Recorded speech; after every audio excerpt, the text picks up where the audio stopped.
Good evening, everyone, and welcome. We are Random Encounter Productions. I'm Cody Stone, and with me tonight we have...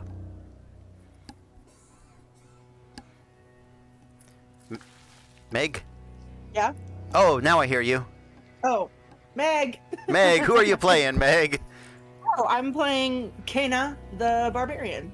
Nice. And let's send it over to Mo.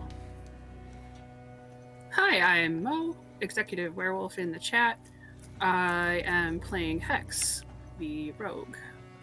Awesome. And last but not least... Hi, I'm Fyrix. I'm playing Althea, and she's a bard. Fantastic. Welcome, everybody. Welcome, friends. We are Random Encounter Productions. This is just a good old-fashioned Friday night one-shot. Just another Friday night in Eberron, as it turns out. So like any good Friday night, we're going to get to the action pretty quick here. If you guys are tuning in because you're like, hey, aren't there a bunch of vampires that usually run around on Friday nights? You are correct. There are. And Meg here is one of them. For sure. I sometimes pop by there. But our wonderful GM and some of the other players, especially Caitlin, are off at the Lexington Toy and Comic Book Convention, which just had its first full day. I hear it went very, very well. So if you are a friend from there, please say hi in the chat. This is just a one-shot, so I will be watching the chat and talking with people as we go. Any bits you want to donate, if there's things on there for like luck and other games, we'll throw some madness out here. I love Eberron. I love exploring it. Sharn is one of my favorite places ever in all of fantasy, even though it's kind of just a big fantasy like New York, which I don't particularly care about. But I think it's because I know where things are in Sharn. Nobody could ever tell me where Midtown was when I was in New York. They're like, stay out of Midtown. I was like, where's Midtown? They're like, I don't know. It's like, what about this street? It's a feeling. It's a feeling. Yeah. And fans of the channel will also know I famously don't know where the Valley is in LA. Like you have to stay out of the Valley. It's like other than knowing that like Van Nuys is in the Valley, which I'm sure somebody out there is gonna be like, Van Nuys isn't in the Valley. What's he talking about? Right? So I also appreciate our some of our newer players, like Fyrix, who is just watching me and going, I have no idea what he's on about, but I have fun when I throw dice, so... It's okay. To be fair, when you said vampires, I thought you meant night owls. And I was like, yeah, me too. And then I was like, oh, he meant no. Actual vampires. Well, we are night owls, for sure. If work did not require... Pixie and I learned that our normal sleeping rhythm is sleeping from about going to bed at 4 a.m. and waking up around noon or 2. Like that like, yeah. Yep. If adults or real life didn't make me wake up at a reasonable hour, I would not. I am far more productive at night. So, but that just, yeah. Yeah. So you are in good company. But yes, Vampire the Masquerade will return next week, I believe, right here on Fridays, hopefully. We shall see. Fingers crossed. Other than that, we don't. This show's not sponsored because it's not a show. It's just a random good time. But if you want to check out Norse Foundry, do that. That's a good time. And we got links and stuff. Anybody else have something they would like to pitch or mention or bring up or anything along those lines? I'm seeing a lot of negative on that front. Nice. All right. Well, let's get into it. You know, maybe Victorian slums is not the way to set the tone. You all can't hear it, but that's what's playing in the actual stuff. There we go. Let's do something slightly less Dickensian, I suppose. A little more adventurous. We'll take your word for it. Please do. So, our adventure takes place in the lands of Eberron. For those of you that do not know, Eberron is the name of a prime material plane. It is primarily takes place on the continent of Corvair, and a continent that has just come out of a war, almost 100 years of war between descendants of the Kingdom of Galifar, the human empire that had ruled up until that time. And out of that, we have 12 full-blown nations. And technically there's a 13th, but it didn't make it onto the treaty. That's a theme in Eberron, you'll find. There's 13 of things, but one of them doesn't officially count. So there's 12. Because Keith Baker was like, I like number themes, but I like having them a little weird there on the side.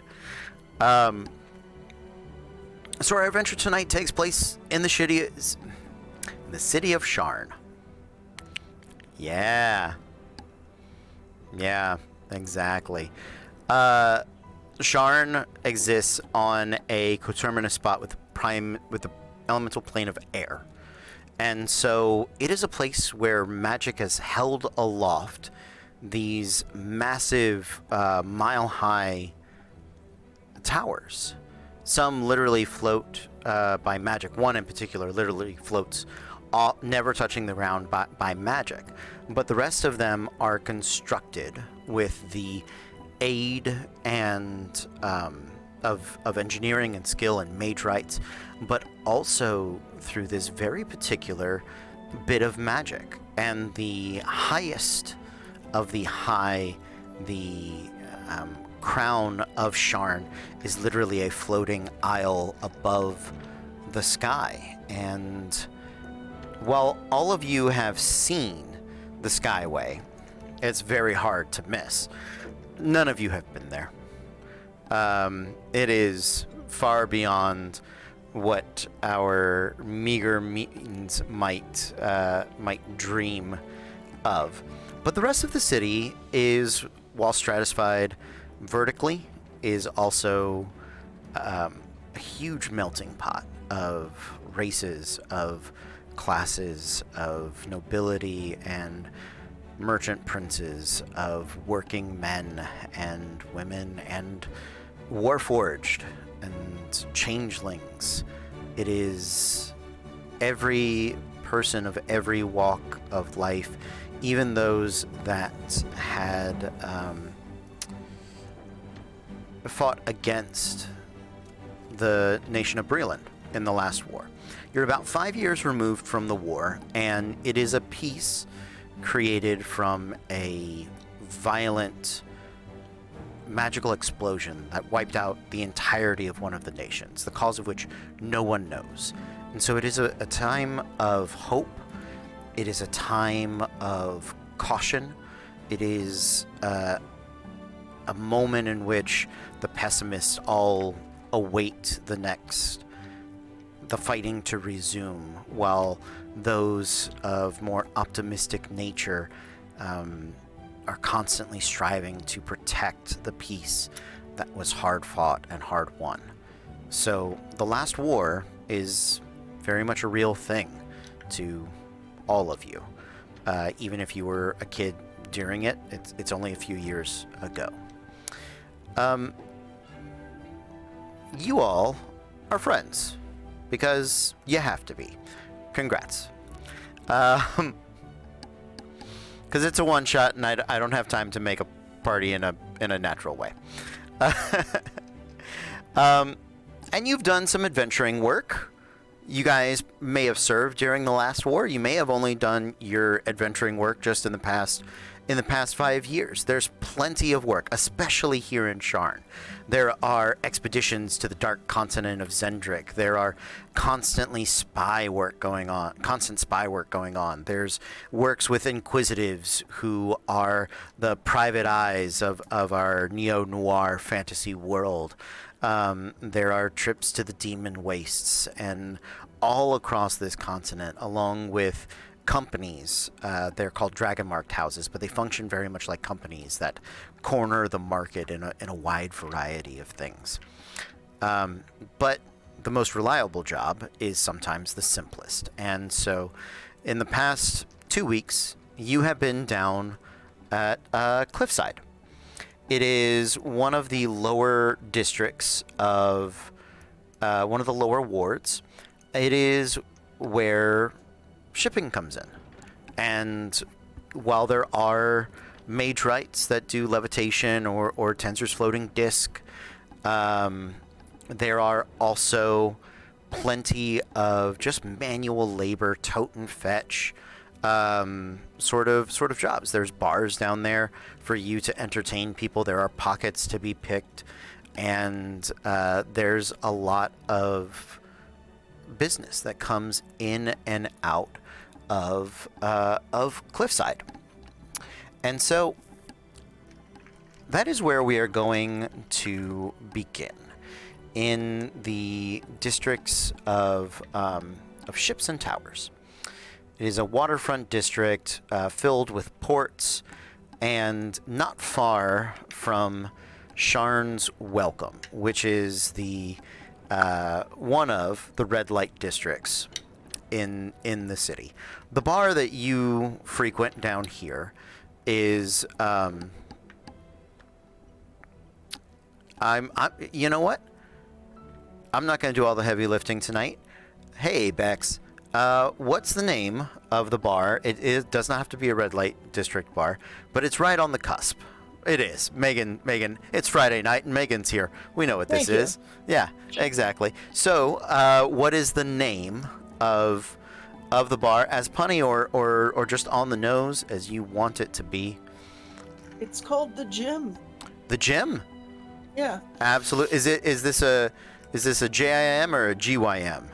The GYM. GYM. Okay. Yeah. Is it Jim's Gym? No. Okay. Yeah.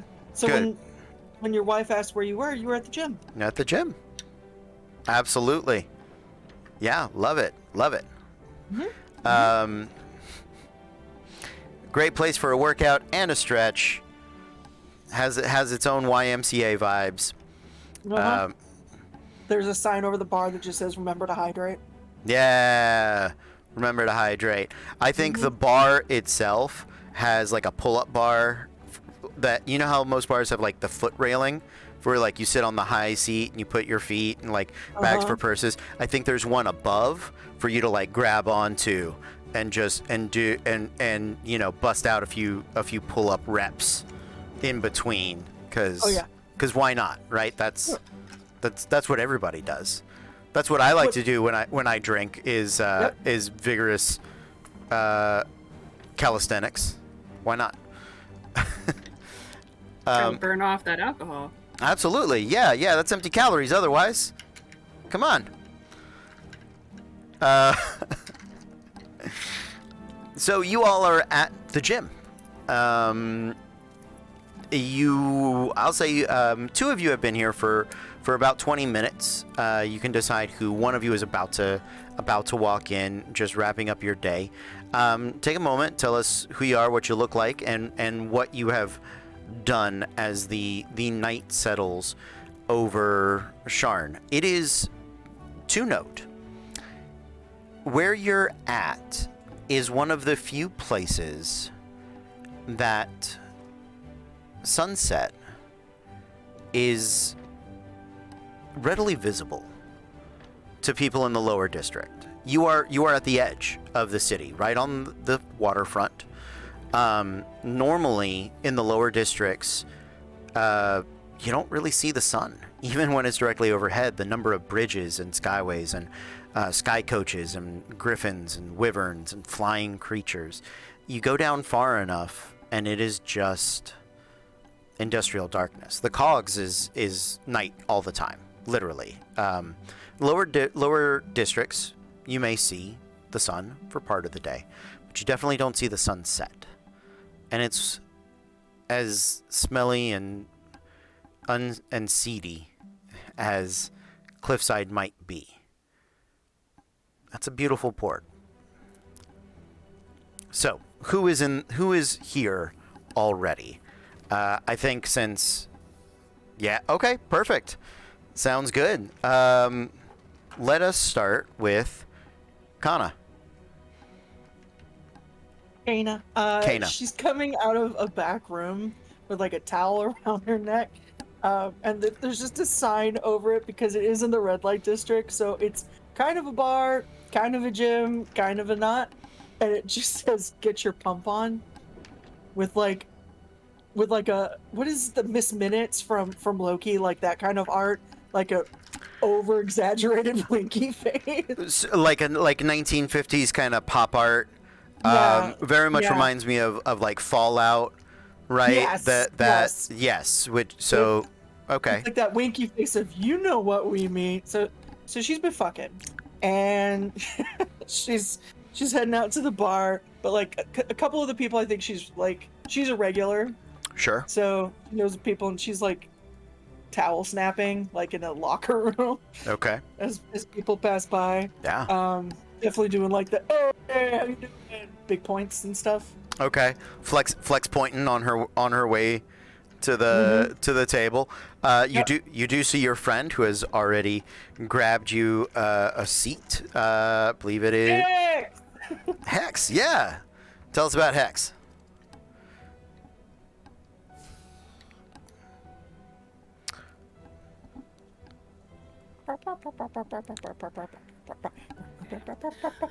So Hex is small, so I don't know how tall that actually is in D&D terms. It's been a while since I've played a small. Oh, okay. So a small creature tops out at like 4 feet. 3.5, 4 feet. What is the race? They're a fairy. A fairy. Okay, very cool. Yeah, I'll double check on halfling. I feel like that's a good enough reference. But keep going. They are a fairy with bright powder blue hair and vibrant pink eyes. Yes, the reference is blatant. I know. Don't hate me. They are hanging upside down from the pull-up bar over the bar and doing shots upside down for money. Nice. Yeah. Make me go ahead and make me an acrobatics check. Love. So much love already. No, of course we're friends.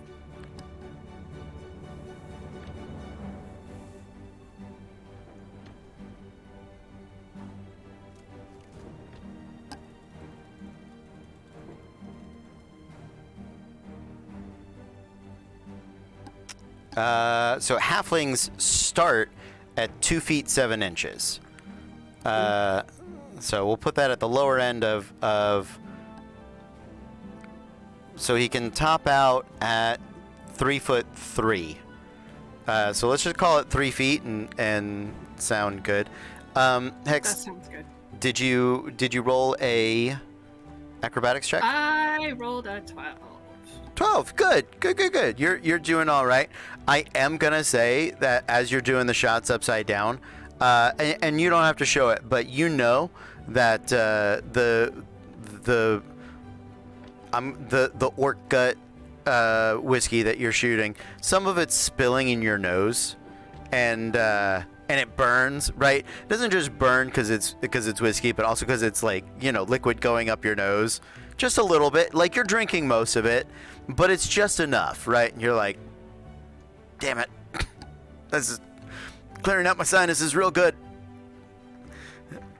Go ahead, take it away, Kana and Hex. Kana's just like, woo, chug.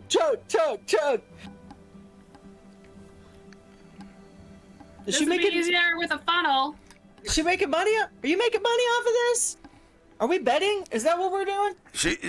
He's been doing all right. Hex has been killing it. Dope. So this is just an exhibition? No. We're doing this for money. Yeah, absolutely. How many is that down already? I don't know. How many are you down, Hex? Like 8. Ah, 8. I didn't think that little body could hold eight of those jiggers. I'm starting to feel it. Yeah.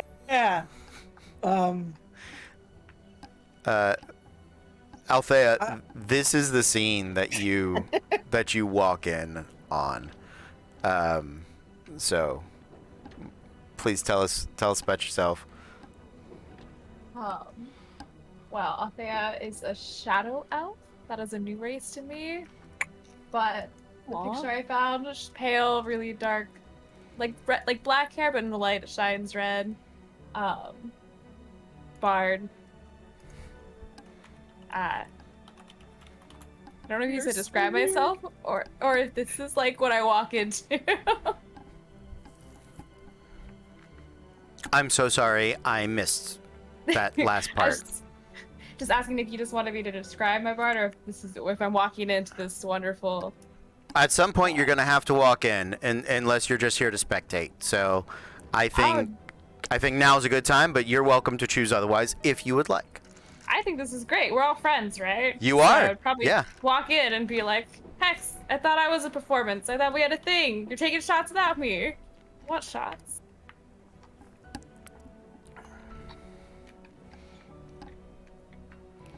You're late.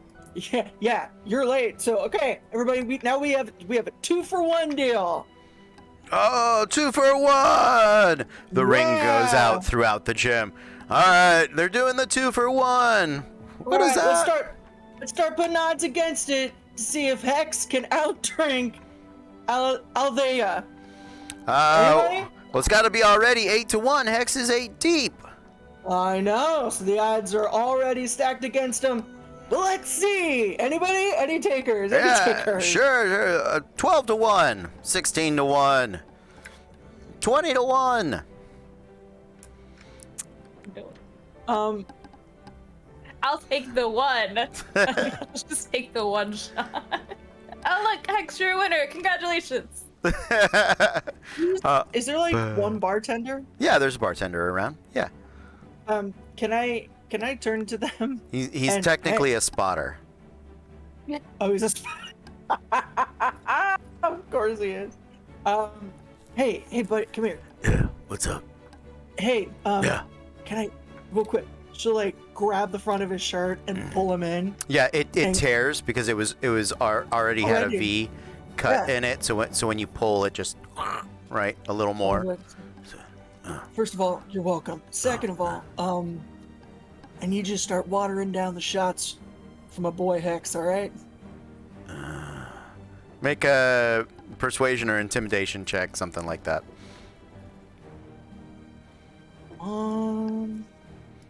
And tell me which one you're making.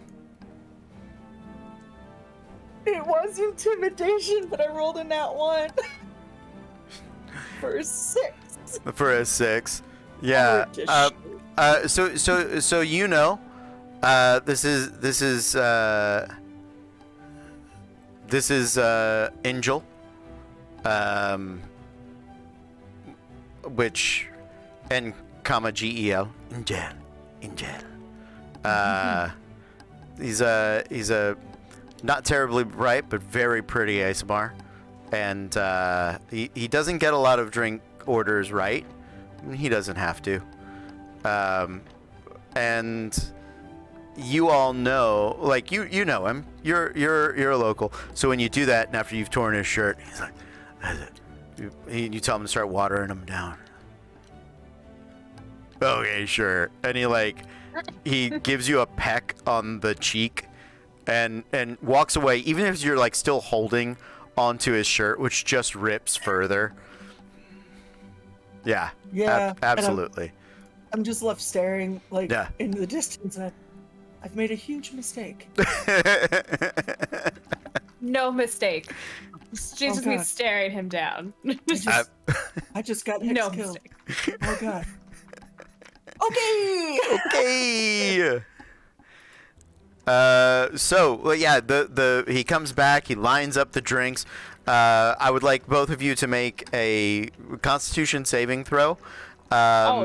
she had no intention of doing That's any of fine. that. Yeah, I mean, if you don't want the drink, you can skip out on it. That is okay.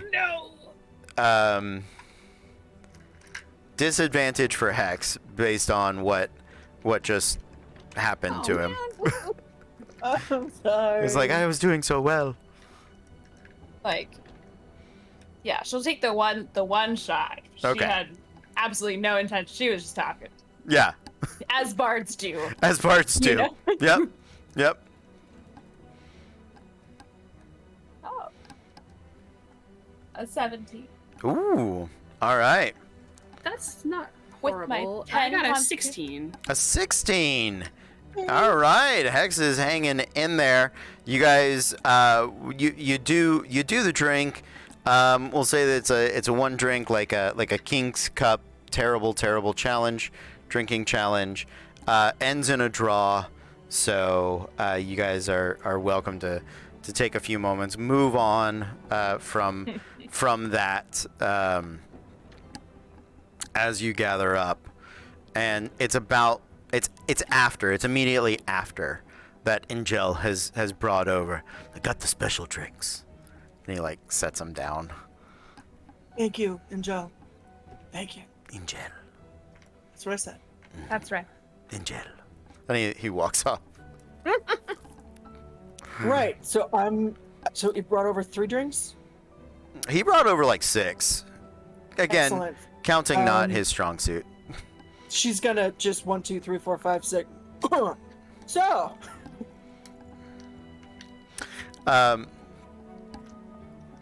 You guys have just a moment before our inciting incident comes bursting through the door.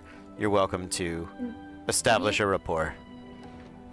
So Angel's shorts. Can you do that thing again? Maybe With his shorts? Yeah. Absolutely. Angel! Angel, yes. It's just. Uh, I think I was just gonna like perch just happily. Hey, my dude, can we Yes. get some, can I get one of, like, those green smoothies? Oh yeah. We're smooth. Yeah, smoothie. So smooth. Excellent, my man. You're quite great. She's gonna give him, like, an ass slap. Uh-huh. And can you get And- me some nuts or something, Angel? Nuts. Yes. Angel give you nuts. Yes. She's gonna grab If he the, comes like, back with a hot man for me to suck them off, I will do it. he's about to be the hot man. She's just gonna, like, slap and grab. You started this. I'm so proud. No, I Right. don't regret a thing.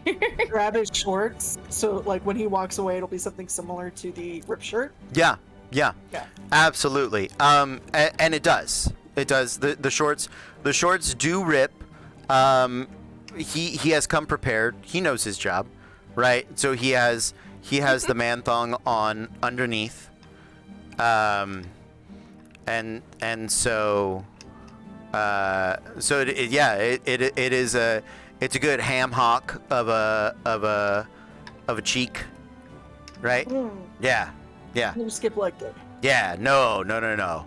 He doesn't. He's been getting his gains. It's all there. As for the nuts request, he doesn't understand what you're looking for, so he does bring you.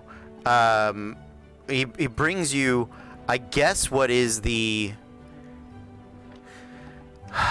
charcuterie tray of nuts equivalent of like the big sausage pizza,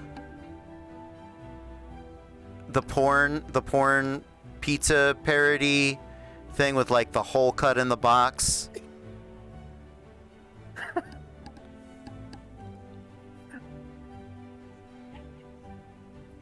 He brings me a dick in a box. On a tray, technically, but yes, yeah, he's like, angel nuts, and It's got so much better. Did it? You have truly outdone yourself, Angel. I'm just high-fiving Kata just over there at the side. Yeah. Like, God, I remember when this place just used to have bowls of mixed nuts all over the place. That was a hell of a time. it is at this moment that Cody would like to take control of the game and steer it. We're not on Campster yet. Off the bar. We're not on Campster yet. Lean down. Not on Campster yet. Yeah. One day I'm gonna end up running an X-rated D&D game on Campster, and I don't know what the response is gonna be. It's gonna be either the best or worst thing in my life, and I'm terrified. I am shaken to my soul at the very idea. But that day is not today. At this moment, Lawrence comes running in, and you all know Lawrence. Larry occasionally. He kind of grew up around here, and he would always talk about, he's an orphan kid, but he would always talk about the money that like his real parents had, right?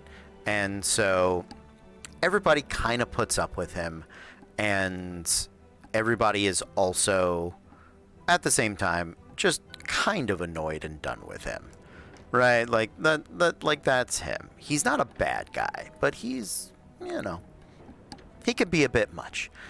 So he comes bursting through the door, right? Like the door slams, catches on the hinges, comes bouncing back. He's halfway across the bar before he like skids, stops, and because he's been yelled at for it, he comes wheeling back around. He goes running back, and he like shuts the door. But when he shuts it too hard, and it like bounces back, like the latch doesn't catch, and he's back across, and he comes. And he gets it, and he goes, yes, Hex, Kana, and he comes running over. Human man, he's in his like late 20s, but he looks young, right? But he's older. He's old. If you knew him, he's old enough to know better. And he comes.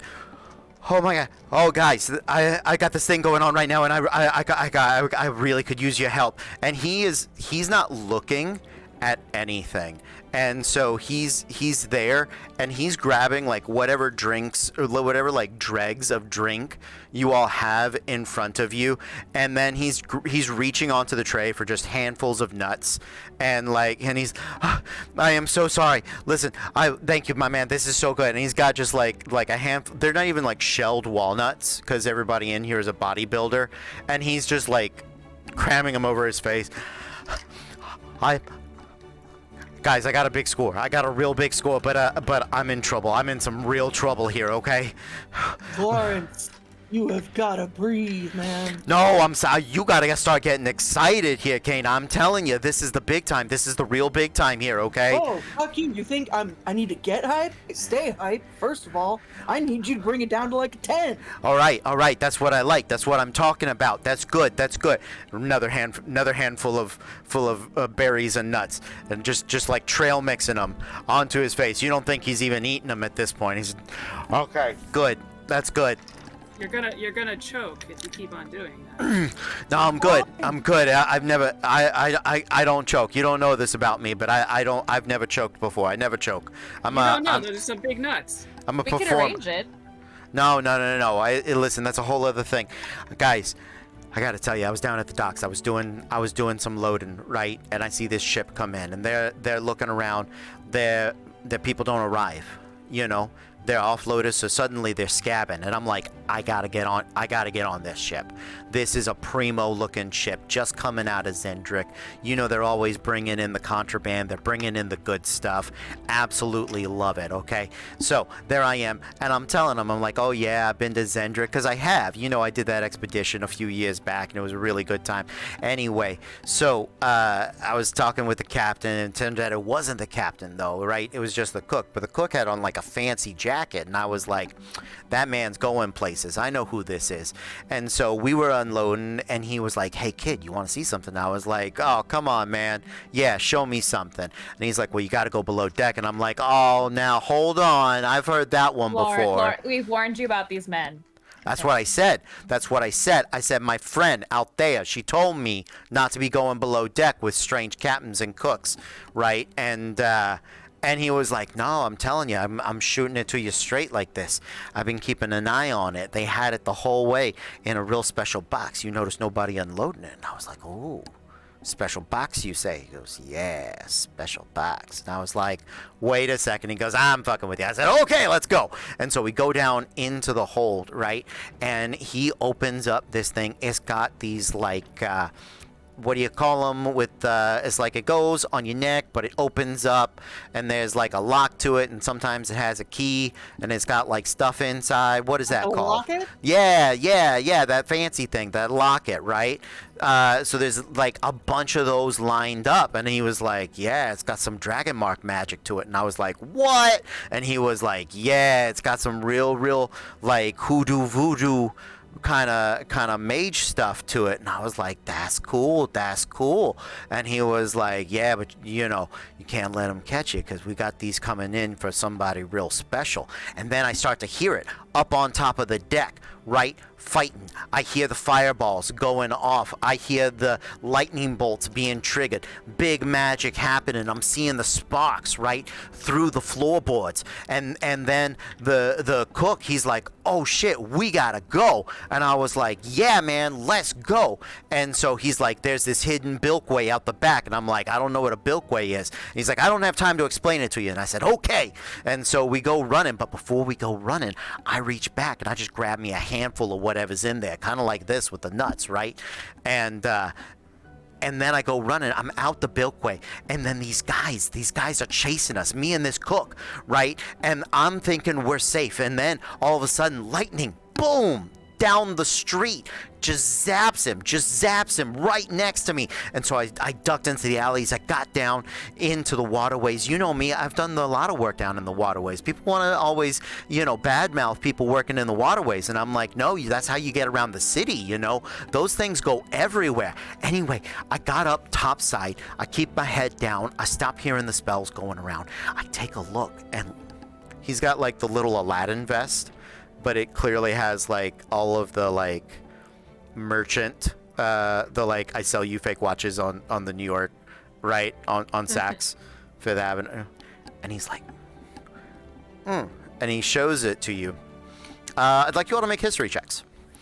If you think you have were born and or lived in Sharn most of your life, you can have advantage.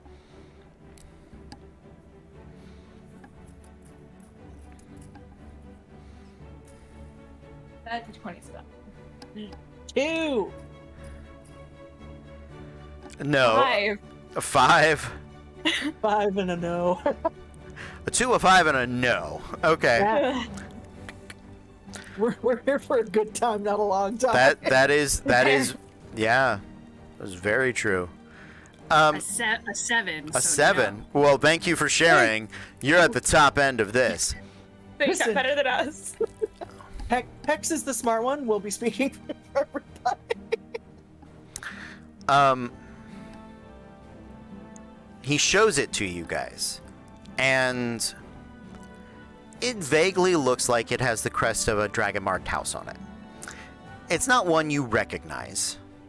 There are traditionally 12 dragon-marked houses, even with a few of the newer ones. You see that stuff everywhere, right? Their marks are everywhere. This one is different. It kind of boggles your mind just a little bit. And he's looking at you guys like this is the revelation, and you're no selling it to him. And he's like, y'all don't, what do you mean you don't know what this is? And the guy whose nuts are on a tray goes, that's a mark of House Tarkanen. And he's like, thank you. Yes, Nutman. Oh my god. I did not. Did I? Oh my lord. Okay. We're good with the nuts. Thank you so much. Why do y'all come here all the damn time? You can't even get a good like ribeye or something. You want to have like a nice bratwurst or something for dinner, and what are you constantly They over? know us here, and we're connoisseurs. You can't get a ribeye, but you can get your eye ribbed. All right, so Does Tarkanin ring a bell? Is that the 13th house? If you guys would like, I'll give you one more history check. He'll explain it either way. But just in the case that jogs a memory, you can make another history check. 13? 13. Cool. 13. 15? You know what? We'll give it to Just you. a little drunk the first time. Yeah, absolutely. Also, when Lawrence is talking, it's real easy to just space out on everything he's saying and It's doing. time for drunk history. Hello, I'm Lawrence, and today we're going to be talking about House Tarkin. So buckle up. I'm gonna be talking about fucking dragon marks. That is great a show I should do. That is I was about to say, as soon as we get on break, let's discuss this because you need to do drunk DMs explain D&D. Cody Stone, and I'm here to talk to you about Eberron. Yeah, that would be a whole series. series. Would watch that. Absolutely. Oh, that's amazing. I don't know what you look like drunk. It's been so long. It's been a long time. You do one, and I'll do one. I'll do one. Yeah. All right, nice. On board. Sounds good. I DM other things. I'll Yeah. do We're gonna discuss out the details on break. But this is happening. Okay, on board. However, So, House Tarkanin, you all do remember, House Tarkanin is not a legitimate house for two reasons. One, it's a little more like a gang. It's based here in Sharn, and it mostly deals in illegal drugs, magical substances, assassinations, and like extortion. It is very much a mob house gang that has the aspirations to be a large scale like business. The reason it's not a legitimate dragon marked house is because they don't have legitimate dragon marks. They have what are called aberrant dragon marks. Most of the time a dragon mark comes with like a blue, sort of pastel, purple, green, very circular, flowery variety of a tattoo. Very distinct mark. It can grow over time. Gives them access to specific spells and lets them attune to items that are specifically made for their marks, right? It is what provides a lot of the technology that Eberron runs on. Aberrant dragon marks don't come from a family lineage. They show up randomly, either through dark ritual or through just happenstance of birth. And they are black and red, jagged lightning-like shapes, random shapes. House Tarkanin is the house of the aberrant dragon marks. It is bad news. The guys that have those marks generally wield magic above their control and above their station. The ones that live long enough to master them have weird and unpredictable powers that would be harder for people to come by legitimately as like wizards or druids or other legitimate spellcasters. They are also very much known for peddling things like Assassin's Poisons, Drow Poison, Wyvern, Noctis Eye, Dream Lily, all of the drugs, poisons. If it's outlawed and you want it, chances are they can get it for you. So he goes, guys, I don't know what I'm doing, but I know that they're gonna want this. They're gonna want this real bad, all right? And so, look, I went to one of the civic stations. I put out a couple of feelers. I got back a message from one of my friends up in House Thrask, okay, up in the Adventurers Ward, right, Upper District Dura. He says, buy it off me. I just gotta get it to him in the next like few hours. Anyway, so I put that message in. I hit my home. I was going to check in at the apartment and, leave a note. Place had been tossed. I started freaking out. I went back to Civis. I was going to try to send you guys, and they had torched the Civis sending station. These guys are no joke. I am into it, my friends. I am into it deep, and I need your help. I'll split it with you. Whatever we get from it, we just got to get we got to get this up to the Upper Dura. And I know that that's a ways, but, like, we can do it, right? You know. Right? Please? Yeah, that's just me looking at the map. Where in the Upper Dura? So, he is asking to go from the Lower Wards cliffside to Upper Dura. Here, I'll put this in the chat. It's an interactive map of Eberron. You can also open it to the Sharn page. Kind of shows you what is there. There is House Tharashk, U22 on that map. Right? And so... Is it upper? It is upper. So you're going through the entirety of the lower, through the middle, into the upper district. And it is almost at the very north end. It's in the Adventurer's Quarter. So where the compass rose is, if you start at east and you go east to the right, it's about the number right next to 17. Right before the big divide. U22. Oh. Okay, I mean, we're not that far. Yeah, I mean, we're like at least up and down. We're 3 under, but we're not that far south of it. No. I mean, you're almost the breadth of the city. So. We're at the welcome. Sharn's welcome. Yeah, you're at. Almost, but not. We're not like completely at the Sure. tip. Yeah. No. I mean, yeah. I'm You're trying, not. I'm trying to Pollyanna this. Let me. That's fine. Yeah. P50. I don't even see that on that map. That's okay. Where's the map? I'm not seeing it. I put the the- map it's- in the in not the Discord chat. Apologies, in the stream chat. So we can all sort of share, because maps are fun, especially when I don't have to make them. Okay. The map is confusing, so I'm gonna trust you guys.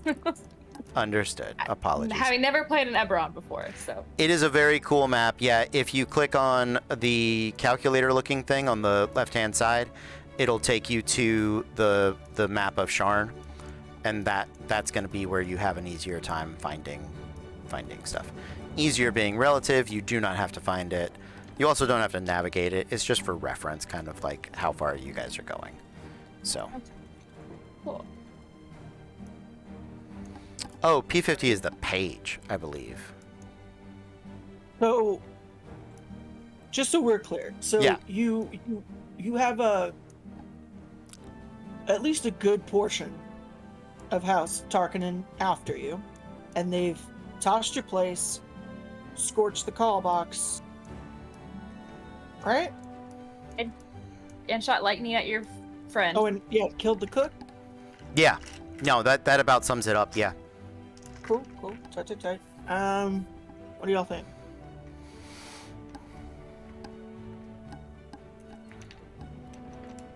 I mean, I'm not doing anything right now. Yeah, Yeah. fuck it. All right, Lawrence.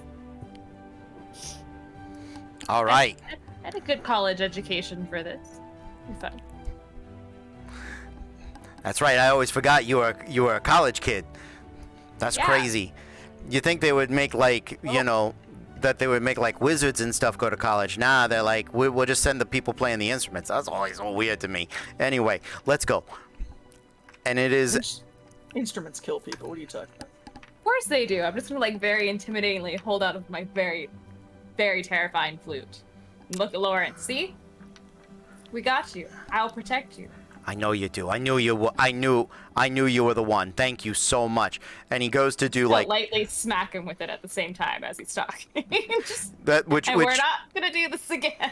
which stops him from doing the like Fredo kiss, which his nutty hand has not been cleaned since. So, it is in. That's where we draw the line. Yeah. He's no inhale. No. He's my one and only over there. as we are saying that instruments are dangerous, there is a. Can I attempt to sleight of hand some of Angel's tips off of the bar? Yeah, go for it. My poor baby. Hey, if he's broke, he's gonna need a sugar mama. That's true. We're doing this for you. Thank you. How thoughtful. That's right.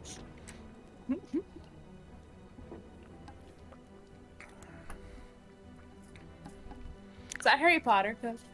It's like Yes. a 32. Oh my God! Yeah, sure. What else? What else do you want off the bar? I can't get below a 13, so. There you. And then I Ow. rolled an 18. So. Fuck you. You see? Yeah. I Yeah. take the cash box. Not quite that, but you do get anything that's lingering on the bar for sure. I take like a small lady's purse if there's a purse. Sure. Yeah. Absolutely. Yeah. Couple of some coins. Yeah. There's like a And, dwarven grandma that came in for her Yeah. birthday. Basically. Yeah. Yeah. A weird place for a birthday, but all right. The gym is just all things. You don't know what grandma's Marketing. into. That's fair. You do though, because she's been telling you all night. Oh, But that's wait, okay. did you not hear? I will tell you. Yeah. She likes to share. It is in this moment that as we're saying that instruments kill, that a lute power chord is struck, and Thunderwave sends the doors of the gym like flying inward, just shrapnel as this because we're going full Gonzo at this point. Why not? This wicked guitar lick, just the sound comes bursting over. This is some Scott Pilgrim nonsense. Yes, right here. exactly. Yeah. Battle of the Bards. This is what I'm hearing. Oh god. Oh god. Absolutely. Adeline too. Yeah. Roll for initiative. Why not? Let's do it. Oh fuck. Sorry. No, Alright. No, that's not you, man. This is what it was. I mean, fair. listen. It. I mean, I heard Thunderwave in there. This is bound to happen. Yeah. Why is my initiative that high? Don't ask. Just accept it. It's fine. Yeah. 15. 12. 25. Jesus. All I got a right. 20. I have a +5. Nicely done. Okay, so it is going to be Althea. You have your Then flute out. Hit him with that. I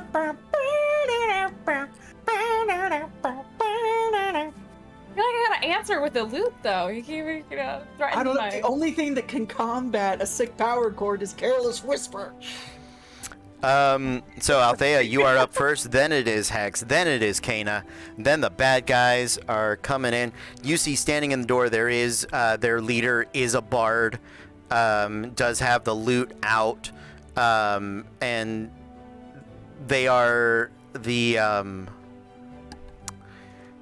oh, why not? They're the warriors of the like 80s hair metal, you know, like the theme gang. That's their theme for these guys. It's the bard, and then it's a couple of there's like one with some eskrima sticks, some clubs. That's the drummer, right? A big orc with an actual axe. Who's got the mohawk going high and tight, that's been like bleached white and then splatter blood on top, and yeah, that's it's a 3-man band. So Althea, you are up first. Okay. Well. About Weird, 15 so- feet away, shrapnel spreaded, tables are overturned, people are running for the back rooms, and Lawrence has jumped over the bar to hide behind it with Angel. It's sad this isn't an actual music one, but I think I'd look at the bard, and I'll cast I don't know how to actually say that. Dissonant whispers? Perfect. Dissonant whispers? Yeah. Yeah. He's at 15 feet, so he can hear me. He has to make a wisdom saving. Okay, wisdom saving throw. It's your spell. You call it whatever the hell you want, man. Exactly. It's not in flute whispers. I'll just whisper into the flute. Yeah, flute whispers, fluty flutes. Natural 1. That's an absolute failure. Okay. How do I mark that I'm casting?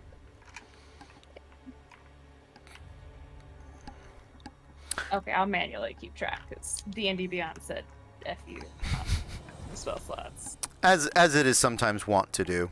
Yeah, that is. So he failed. He right? failed. The Yeah, natural one. absolutely. He takes. Is that?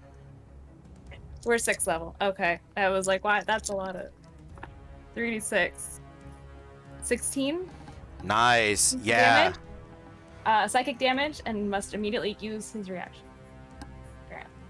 To run away. I'm just reading the thing. Yeah. Yeah. You're good. He's intimidated by my flute whispers. He is as you rip off a sick flute solo. You suck. I'm the best bard. GTFO. And he does. He immediately turns, starts to GTFO. The other two are like, "Hey, where you going? What's that? What happened?" Nice. Any bonus actions?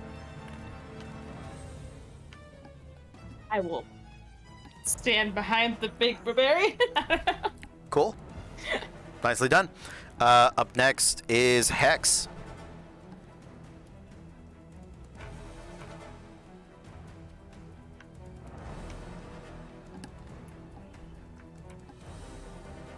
I'm gonna shoot off a firebolt. Okay.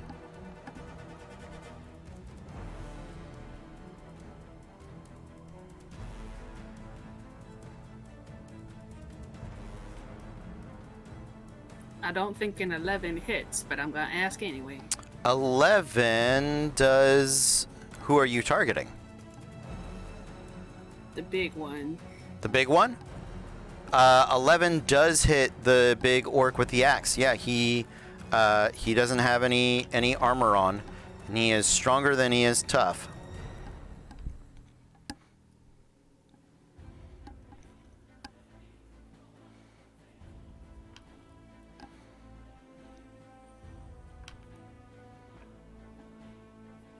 Nine points of fire damage. Nice. All right. Anything else, Hex? I would like to roll over the bar because I was sitting on it, so I'd just like to fire that off, roll over backwards, and hide. Perfectly done. Yeah, you get 3/4 cover there. Kana. Yeah, so she's gonna stand up, grab the she always has it on the floor, so it's like it looks like what she does like leg curls with. Okay. She flicks it up, grabs her trident, Okay. spins it, and starts walking over. Gets kind of close, like it's like 5 feet away, and very quietly, he's like, "So, I heard you guys like thunder. Now it's time for the hurricane!" And she's gonna rage. Nicely done. Yes. Because everyone else got hit, she's gonna go for the drummer, because fuck drummers. And I'm going to stab at him. All right. Oh, I have to roll to hit first. Yes. And the damage is the 18 hit. Does hit. Yeah, absolutely. Oh, also because she's a trident, or she's a triton. Yep. She's also a storm barbarian. So the minute I start my rage up, a creature in my aura takes lightning damage. So I need Because I don't feel like my fellow barbarian is very dexy. I would like for him to make a dex save. Natural 3 fails. Excellent. He takes lightning damage. He just takes 1d6 right now, and that's okay. But even if they save, they take half. So that's just 4 points to the barbarian, or to the big guy. Got it. And then I hit the drummer, and now I go pokey pokey with one hand. Oh, fuck yeah. Or with both hands. So that's Okay. 11. 11, nice. And that's it. Because I don't have any bonus actions. Okay. I already did my bonus action. I rage. Are you all barbarian? All the time. I think you have multi-attack then. Okay. At level 6, you should. Okay. Okay. I believe you. Mhm. I would like to hit that man again. Okay. So close. It's a 23 to hit. Yes. Yeah. 13 points of damage. Nicely done. And it's a +1 trident, so it's magical if that matters. Like if anything gets bypassed or anything. I appreciate it. So far it does not, but thank you for noting for me. Yeah, Cool. so... And I am not moving. I'm just standing right in the middle of these 3 fucks. Well, 2, because one of them ran away at the Dissonant You Whisper stopped him. solo. No. He ran before that. Yeah, but I thought they stopped him. We're like, hey, buddy, don't go anywhere. They reached out and made a concerned moan. Okay, sorry. Excuse me then. Absolutely. Yeah, yep. Okay. So, he's going to run back on his turn. He will be there in a moment. But for now, let's start with the drummer. He's going to make two club attacks. Bludgeoning damage. Lower one is a 12, higher one is a 21. I believe the 21 hits. Yeah. Okay, so that's 1. And then it is another 21 and an 18. They both hit. Okay, so... Sorry. So three hits. 3 hits. 2 with the axe, 1 with the club. Club 1 first. That is 3 points of bludgeoning damage reduced to 1. 2. We round up. Yeah. 2. 2. And then the great axe is 2d12 plus a total of 4. So that is 12, 17 rounded to 9 total. So 9 plus 2 for 11. 11. Okay. Thank you, 11. Okay. That is it for the bassist and the drummer. The lead guitar / vocals comes rushing back, and he is going to hit the high note and cast shatter. He's gonna shatter like the bar, so it is going to catch Hex and Althea. So I need both of you to make is it Constitution saving throws for shatter? Yes. I appreciate when it's always nice when somebody else at the table has played the class that you're imitating or playing or whatever.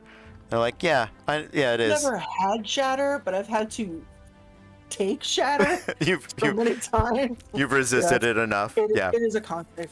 Okay. It is a con save. Yeah. Con save of 12. 19. Nice. 17. Yeah, both of those save. So it is half damage. Amateurs. Oh. Take that. It is half damage. The bar, however, does just Scott Pilgrim like shrapnel everywhere, explode, and sitting there where he had been sort of duck and covered, comically now exposed, is Lawrence. You're both going to take 7 points of thunder damage. Was 14, reduced down to 7 from the 3d8. And that is it for the bad guys. We are back to the top. Althea. Yes. Sorry. I will just have to manually make edits. I'm 26. Okay. So who's still here? So Wise? they are all grouped right around the door. Because they couldn't get past Kana. So Nice. they are all grouped right around that door. She is like Reinhardt holding the door. Listen, man, Yeah, absolutely. these bitches don't have ID. That's true. They didn't, and they broke the door. They broke the door to the gym. Yeah, and now the bar of the gym. Gym doesn't have a bar.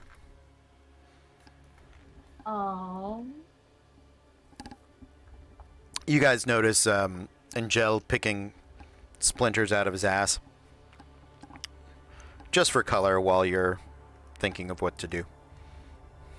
I don't have a lot of spells that won't hurt Kana, so instead, I will give her bardic inspiration. You can do it. You've got a... So, unless it's... like, Thunderwave is at you. So, things like Shatter or things that you can put at a range, I will say you're in a... you've got a decent look to put it beyond her. Okay. It's up to you. I can put it beyond her. Yeah, I generally assume, like, if you're casting... So, like, the Shatter spell, right? It's got, like, a certain cube. It's got an area. You've practiced it enough to have an idea where. So, like, Cloud of Daggers wouldn't hurt her? Cloud of Daggers. I think... Yeah. Let me see the range on it.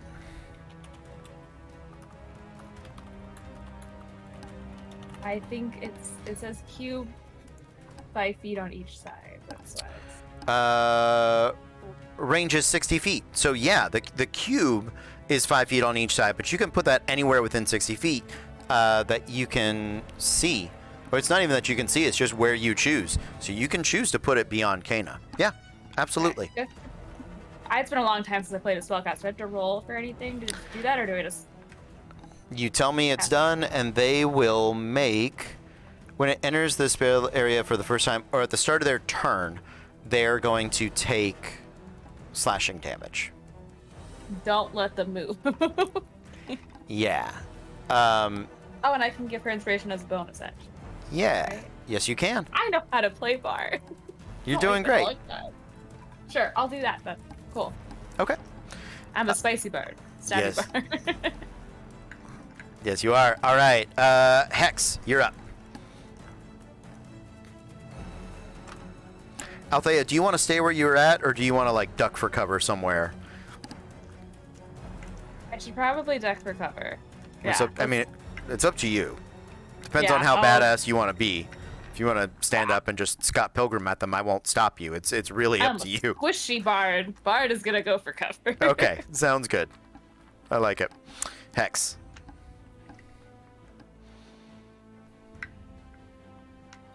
Okay, so they destroyed my cover.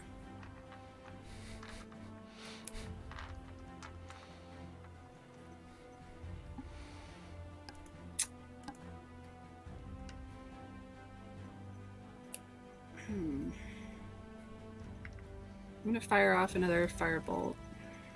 Okay. Who are you targeting? All three are within range.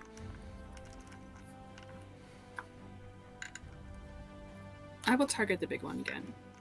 Okay. Yeah. The bassist. Sounds good.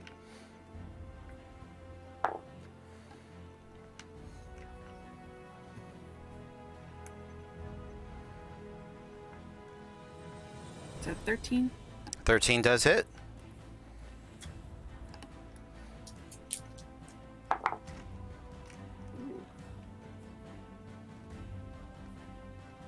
For 13 damage. Ooh, nicely done. Yeah, so the fire comes streaking out across, adding the laser show to this already awesome acoustic battle. The fire bursts across the bassist body, singes what little clothes he's wearing. Both the drummer and the bassist are looking awful. The lead singer, he's okay. He'll take a little effort. Anything else, Hex? And then I would like to use my movement to try to get behind something else to hide. Okay. Yeah, you kind of come running a little forward, away from where the bar was. There's some patrons that had already overturned the table. Dwarven grandma is there, and as you duck behind there, she's like, "What are you doing? Get out of here!" And she starts like hitting you with her purse, trying to get you away from her. I will slap fight Grandma back. Okay, great. Yeah, you and Grandma are slap fighting behind the table.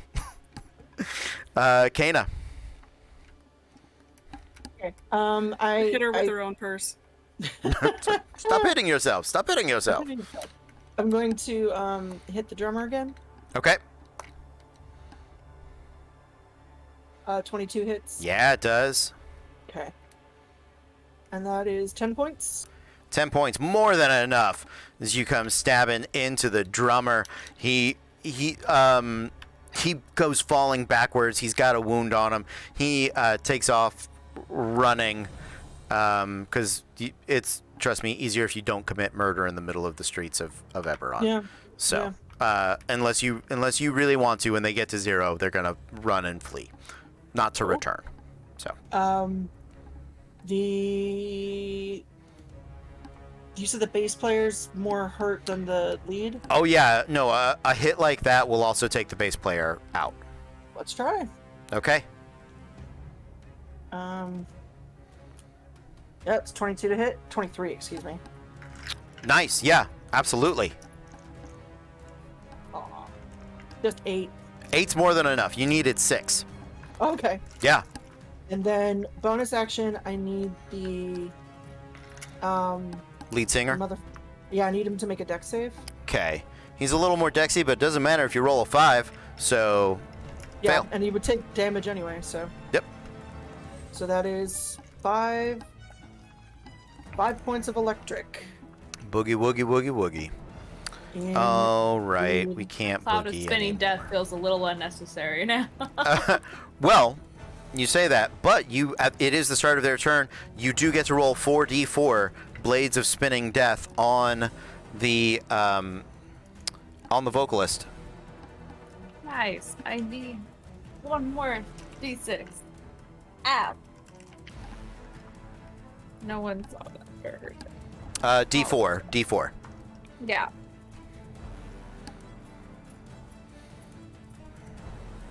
Yeah. I said 6, didn't I? We're just gonna roll these 2 twice. Okay. Okay. 3 total.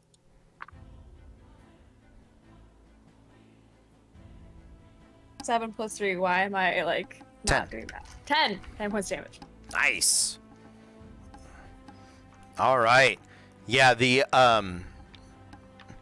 lead singer is in this cloud of daggers. He's watching his friends get just stabbed and bludgeoned to hell. He starts to back up and is he's going to take off running. You do get an attack of opportunity, Kana.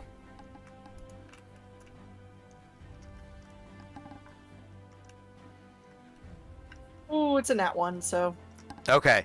Yeah, you go stabbing in there, but the cloud of daggers sort of has you going, maybe not. Maybe I won't stick my hand into the wood garbage chipper? disposal. Yeah. Yeah, I'm gonna think better of that. He's gonna just take off dashing. So you guys can try to chase him down if you would like, or we can let him go. What do you want to do? Since I was up close, did they have aberrant marks? I will say not the 2, not the singer did. The singer did. Okay. Yeah, not everybody in House Darkinen, just like any dragon marked house. Not everyone has a mark, but a mark gets you like automatically admitted, basically, and higher station, and you are more dangerous, right? How far away is the one that's running away? So he started at 15 feet. He's going to move at a rate of 60 feet. He's going to be 85 feet away at the start of your turn. And then the chase proceeds, right? Some of you have like some spells like Firebolt and stuff like that. So if you want to try to stop him, unless you can outrun him, I'll give you 1 round of attacks, basically, to see if you hit and drop him. I wanted to cast Toll the Dead, but he's too far away. I can cast Firebolt, though. You can. Yep. So in order, Althea, I'm going to assume you want to drop the cloud of daggers so that your friends aren't running through it. Would you like to step out of the gym and attempt to cast something at the lead singer that's running away? Are we wanting to capture him? Is that what? It's less worried about capture. It's just if he goes and tells his superior. Okay. We're killing him or we're letting him go. In that case, I do. I actually have a thing that Great. could be useful to us. Okay, so you get out of the bar. You see him. He's running down the road. He's serpentining, right? He's trying to find cover. He's got bees on him. What would you like to do? In the attempt to hopefully charm him and stop him, I will grab this as an effort spell. I'm going to cast Hypnotic Pattern in front of him. It's a range of 120 feet. Okay. Glowing twisted patterns and ranges that hopefully, if he fails his wisdom throw, will be charmed. Oh. Cascaded and has a speed of 0. So. Okay. Sounds good. Oh, I forgot he had this feature. Kana, I need you to make a DC 12 Constitution saving throw. I need you to, Cody. I'm glad we got that. Yeah. Oh yeah, that's an 18. Okay. Sounds good. You're going to take half the D8 of force damage from his mark, which is 4. I rolled 8. So you're going to get 4. Is that half because I saved? Yes, Or half because I'm raging? half And then because you I'm saved. raging? Are you a No, bear? because this doesn't. In my heart, yes. I mean, but no. always, but not. That's not. You're not a totem barbarian. No. So it is. 4. So it is 4. Yep. Okay. He fails against hypnotic pattern and stops. So yeah, he is stunned / paralyzed right there. That is enough for you guys to essentially dispose of him, do whatever you would like. We're not gonna spend a lot of time interrogating him because, again, one shot, and he's just gonna tell you that. What is there anything you guys want to know specifically from him?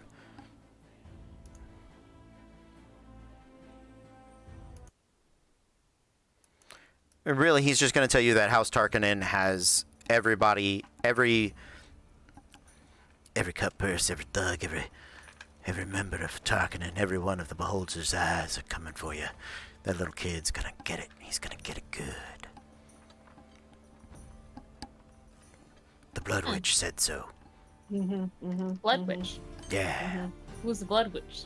Is How it do we beat the Thora? Blood Witch? That's her name. She's the Blood Witch. We call her the Blood Witch. It's Thora, right? Thora? The Uh, head of the house? Who's that? This is a lieutenant. A lieutenant by reputation, not the actual head of House Tarkanen. Oh. But yeah, she is Alicenia. She's a wild-eyed elf that you know by reputation.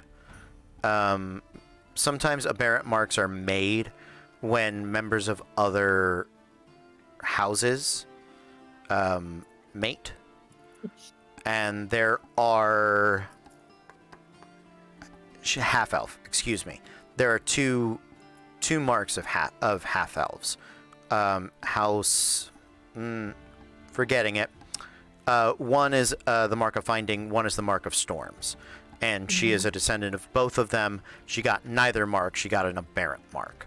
And elves, in particular, are very strict on aberrant marks. There's literally a War of the Mark in which they laid siege to Sharn to kill all of the aberrant marked. So I would be very elves. upset at this lady Yeah. being an elf. Okay. I mean, so there are many elf cultures, and it's very interesting culturally in Eberron. You can be an elf that is from Erenal, which is like the elven island. You can be a Valinar, which is like you came from there, but they're like a warrior race of elves. And then there's just elves that have lived in Breland or any of the other human nations that much more identify with their nation of origin than with their like ancestral home, right? So there's also dragon marks houses, which are like family lineages of elves. But Is that what that means by Mark of Shadow? Yes, yeah. Okay, I've been reading it wrong this whole time. I'm not a shadow elf. I'm Mark of Shadow. Oh, you are fantastic. So yes, I've never played Eberron. I thought it meant shadow elf. I just realized it's Mark of Shadow. Mark of Shadow. Yeah. Did it have you specify which house? There's two. It gave me a list. Yeah. If you I picked- don't have the page up. Let me go back. That's fine. If you pick something, we can talk. We can talk more Eberron history. So a Mark of Shadow. So you do have a dragon mark. That's really cool. If you don't know what they look like, I can just pull up. One of the reasons I love Eberron is the dragon marks. Let me see. So. It lists some houses. That is the Mark of Shadow. House Thorani or House Fiolarn. You would be, I can tell you already because of your class. I know which house you are. Okay, cool.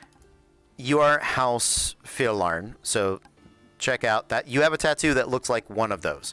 Probably the smallest one somewhere, which is really rad. I'm on board with it. Cool. House Fiolarn are... The Mark of Shadows does a few different things. The House Fiolarn is the older one. It's the more traditional one. And it is the entertainers. All bear the best entertainers are trained in House Fiolarn colleges and have the House Fiolarn mark of approval, even if you're not an elf, right? It's like being a part of SAG, kind of.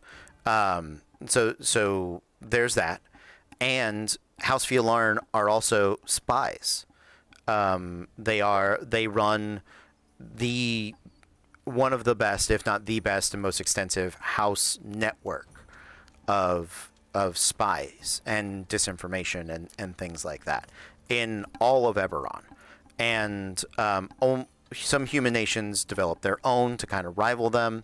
But at near the end of the last war, House Thorani left Fiolarn. Thorani was the family that did the assassinations in the Mark of Shadow house. And so that is known as the Shadow Schism. And they purged the Pelion bloodline that was the best assassin bloodline in the Elven houses. It's one of my favorite bits, the Shadow War and the Shadow Schism. So yeah, you straight up hate these people. Yeah. Going down. All right. Yeah. Specifically, the reason it is you would know, and because I like lore dumping Eberron. No, I love it. This is cool. Back in Erenal, there was another mark. The elves used to have another mark, the Mark of Death, and the powers of which have been lost to time. The last person to hold the Mark of Death was they were purged. Because of being in the house, you would probably know. They're purged because she was an elf dragon hybrid. And Whoa. And the dragons in Eberron, dragons and elves have been at war since elves were enslaved to giants very long time ago. They all came from Zendrick. They escaped giant slavery, and the dragons like destroyed the giant society. It is destroying the Mark of Death is the only time elves and dragons have teamed up to defeat anything. So aberrant marks, the Mark of Death, all of these things, you as an elf are like, yeah, man, fuck that. We're killing them. We're killing them all. Whoa. I mean, yeah, wow. Eberron history with Cody. Accidentally stumbled upon a huge thing. I love that. Awesome. Isn't that always fun when you're like, Right? here's some cool words. I'm going to put those together. And then you're like, I don't know what's going on. And somebody else is like, you did the I picked thing. College of Whispers, so I was like, this all worked out beautifully for me guessing on things that sounded together. Absolutely. Awesome. Yeah, Cool. yeah. I made a whole put together Eberron character. I'm like, this looks cool, that looks cool. Absolutely. Nicely done. Awesome. Thank you. Anything you guys want to do before you start to make your way?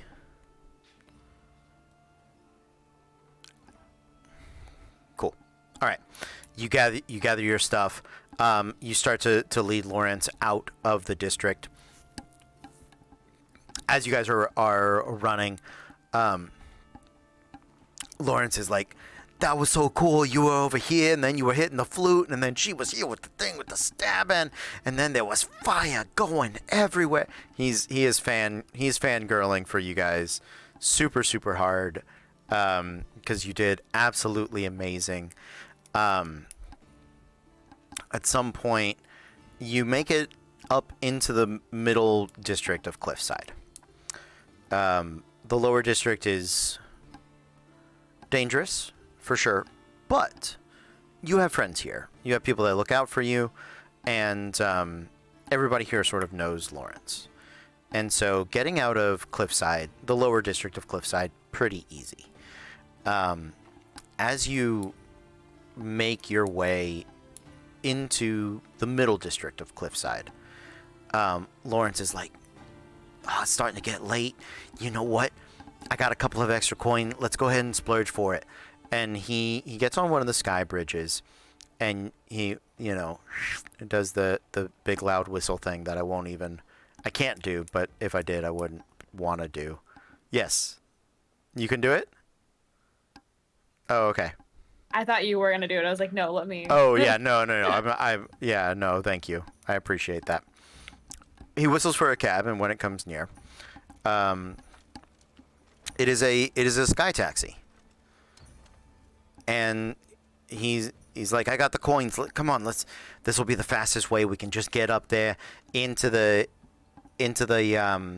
adventurers district. This is gonna be super easy. Nothing to it. Barely an inconvenience. You all jump onto the sky cab, and you start to go. Sharn is great for this. Allows much easier enchantment for flying.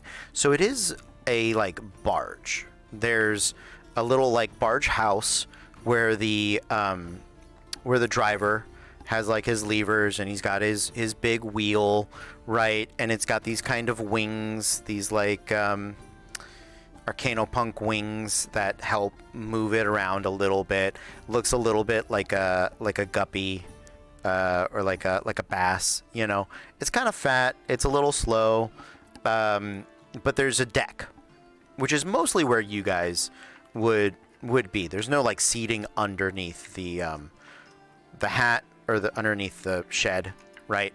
And there's no real underground. There's a hatch, and there's maybe enough room to stick some coolers in there or something like that. But Hex could fit. Hex would be squeezed in there, but a medium-sized creature can't fit in there.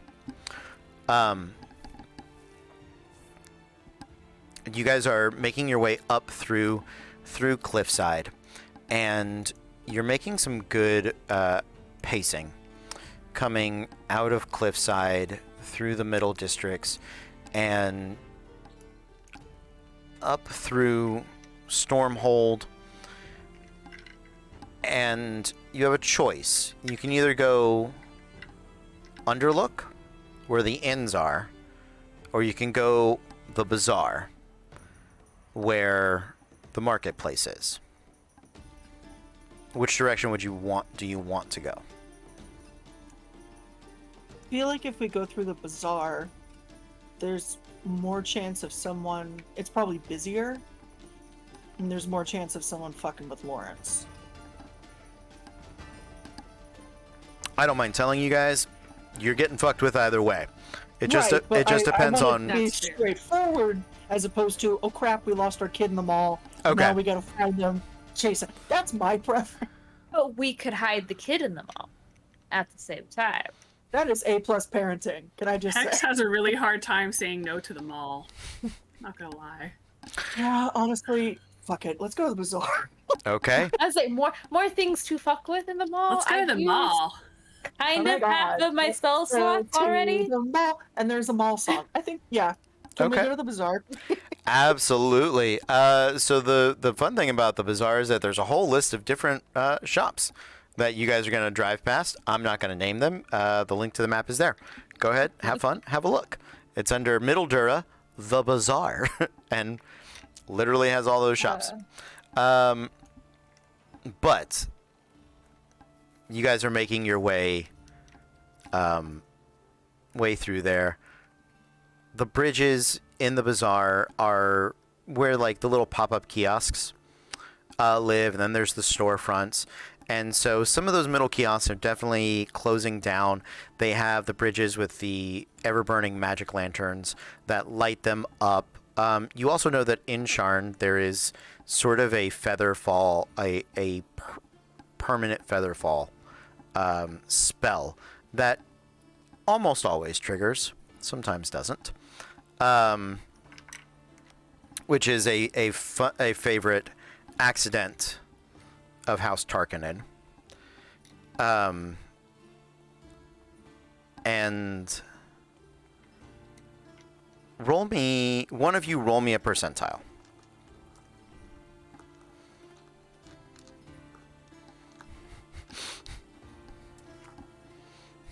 You don't want me rolling percentiles. We learned. 23. 23. Okay.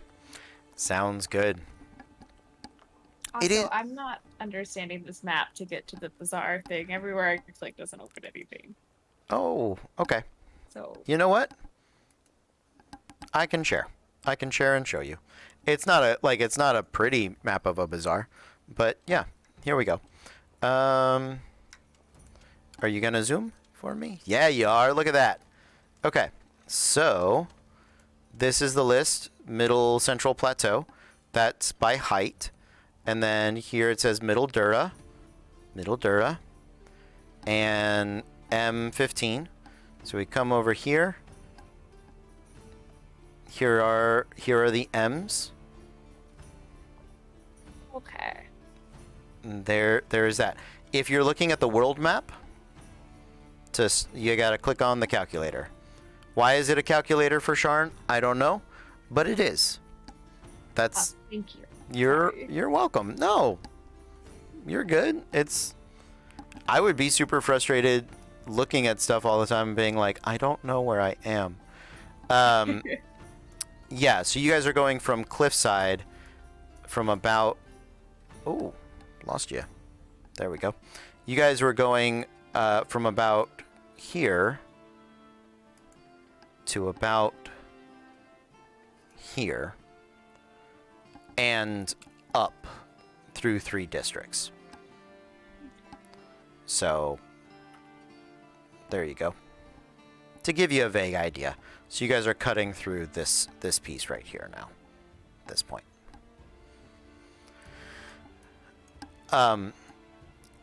Even though it is dark, I would like all of you to make me perception checks. Oh, I have a thing.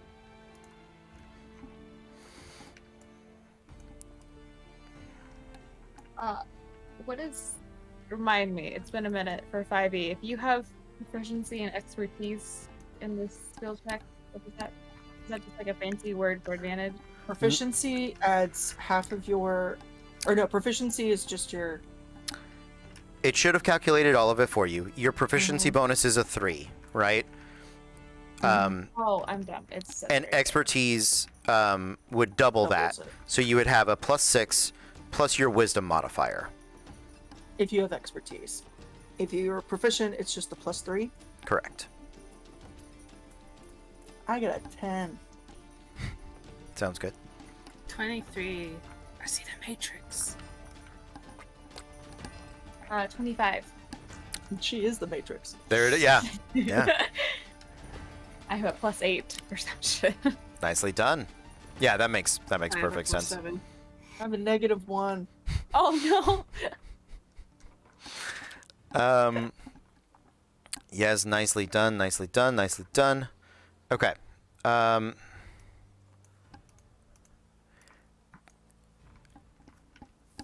It takes Kana longer than the rest of you, but you, the two of you, Althea and Hex, notice that there is. The bazaar is well lit because there's always the arcano signs, the glowing magic. Everything is even at night, and it is nighttime now. It's like 8 o'clock at night, right? We're past sundown. It's well lit, but there is this odd shadow that has just sort of creeped over your boat for your sky barge for a moment, and you look up and you see another sky cab, another sky barge just descending down on top of you guys, that's about to crush your boat, try to drive you into a bridge. What would you guys like to do?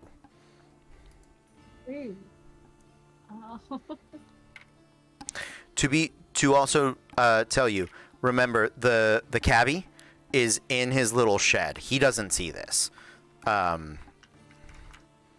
unfortunate.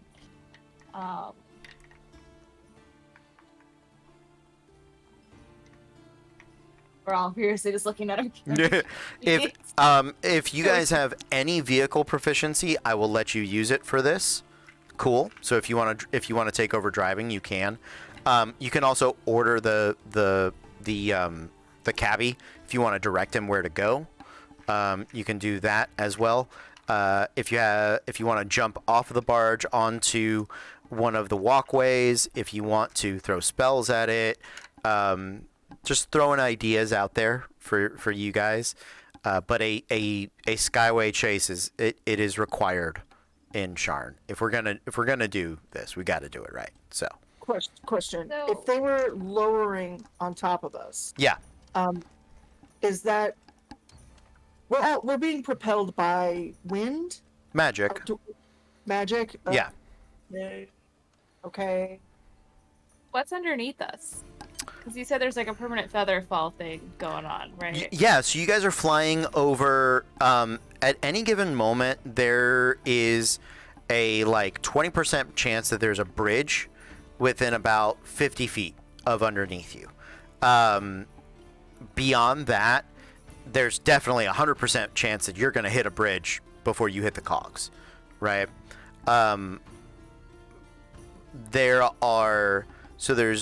bridges, there's other barges, think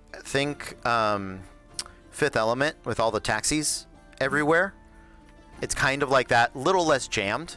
There are flying griffins, wyverns, no dragons. They don't really play nice like that here.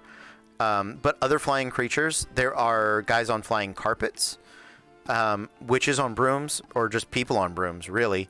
People with flying feather boots, the Icarus wings, the cape of flying.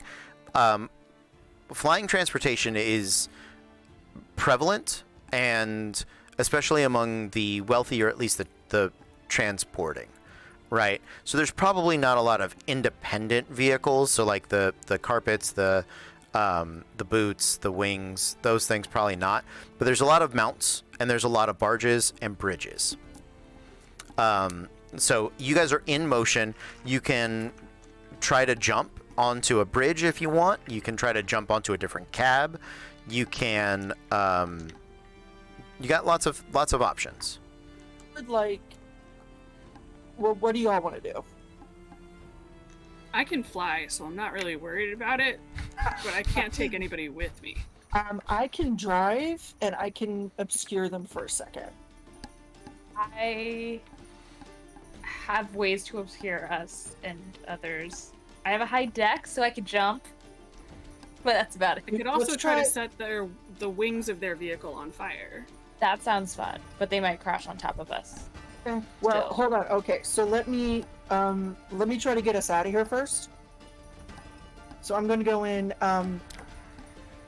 Hey, buddy, move over, and I'll get in the cab. Bruh! Yeah.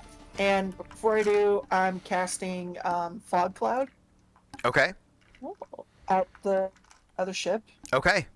and I'm hitting the gas. Actually, I don't want to go straight. I want to turn. Okay. You want to make like a hide check, kind of? Yeah. Like with the boat. So here's what we'll do. Driving is usually dexterity anyway, but you do have proficiency. So make a vehicle handling check, and I'll give you advantage for the fog cloud to see Okay. if you can avoid them.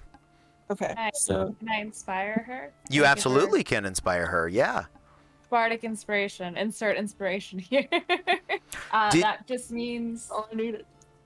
inspiration dice of 1d8. You can add it Okay. to one ability check, attack roll, or saving. Did you inspire her during the fight?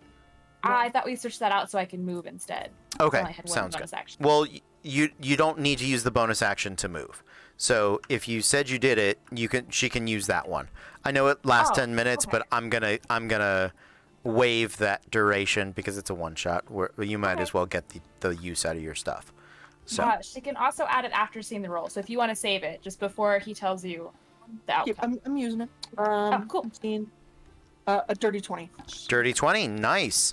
I'm gonna make a perception check for them because they are kind of actively looking for you. It's not just the passive perception. Would it be a disadvantage because of fog cloud? Yes. Well, yes. Yep. Okay. Yeah, they don't see you. You release the fog cloud. It begins to obscure the area in between you. Even from the deck, you guys lose the actual sight. You can kind of see the shadow that it's casting, but you lose actual sight of the barge. Kano grabs the wheel, hits the emergency brake. Sharn drifts into a nearby alleyway, and as they proceed past the fog cloud, you can hear the yelling of the Tarkanins up there on the barge as they are. We lost sight of them. Where did they go? Damn fog cloud! I didn't know they could do that. It doesn't matter. She's gonna be mad. Find them. All right. All right. On the wyverns, boys. And two of them begin hunting. They leave. There's two on wyverns, one on the barge. You are currently hidden. You can't stay here. They're going to find you eventually. So I'm going to need a drive check for you to try to like sneak out past them. If there's anything you guys would like to do to assist, you are welcome to.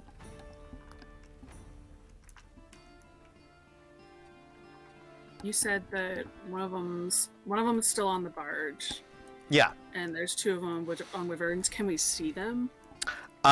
You can catch glimpses of them. Yeah. So if you want to target one of them, yeah, you can do something. Can I cast a cantrip? Sure. minor illusion can make sounds. Can I make it sound like we went the other way, like we're yelling at Lawrence or something? Okay. Yeah. See if we can Absolutely. distract them. Not the way we turned. Yeah. Yeah. Make me a. What's the range on? 30 feet. Ooh, that's in a 5-foot area. 30 feet is probably going to draw their attention closer to you because they're about 30 feet away. So if you hit them with it, like you need it to be far enough on the other side of them so they look away from you. You know what I mean? Hex, was there something you wanted to do? I'd like to snipe them with fire. It has a range of 120 feet. Okay. Do me a favor. Roll me a d4, and we're going to see which one you are able to see. 3. 3. Okay, so that is one of the Wyvern riders. So you can go ahead and make an attack roll against... Do you want to just hit any part of them, or are you trying to make a called shot here?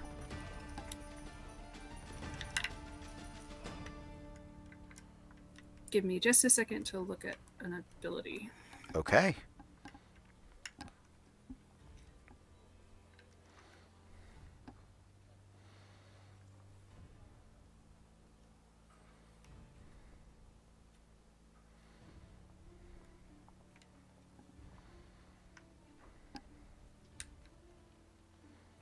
I have an ability called Steady Aim.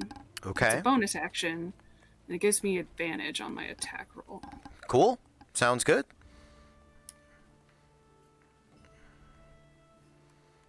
So are you trying to aim for the rider, the straps on the saddle, the mount, any of it, or just in general an attack?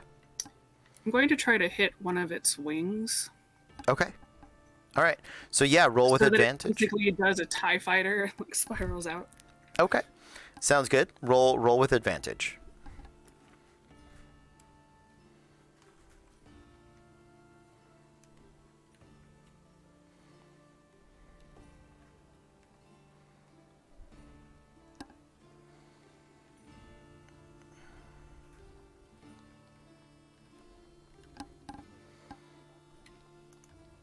$21.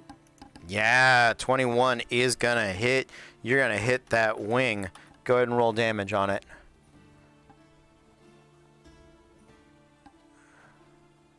$12 points of fire damage. Okay. Yeah, you catch the wing, the In wyvern. my head, I just imagine the wyvern making the TIE fighter noise. Yeah. I mean, well, it's not far off. Is it not making the R2D2? That yeah. So it's not enough damage for it to fully like right, but it does let out a scream. It does start to careen. Canna, give me that vehicle handling check to get you guys off and moving. And it's Dex, you said? Yeah, unless you can make me an argument for strength. No, I'm just double checking. Okay. Yeah. Dex. That's a 22. Yeah, nicely done. You're back in the alley. You come careening out. The wyvern lets out a scream.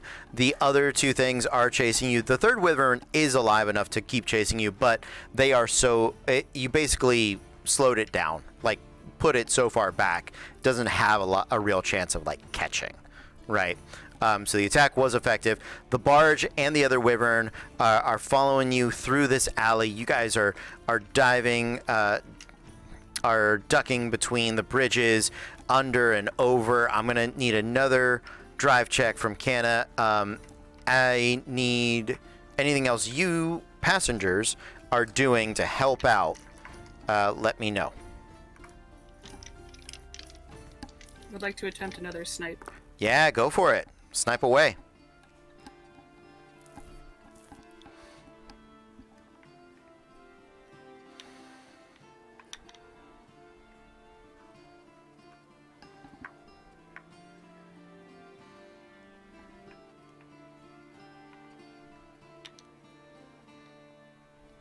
And I can give myself that advantage every time. Yeah, it's a bonus action. Yep.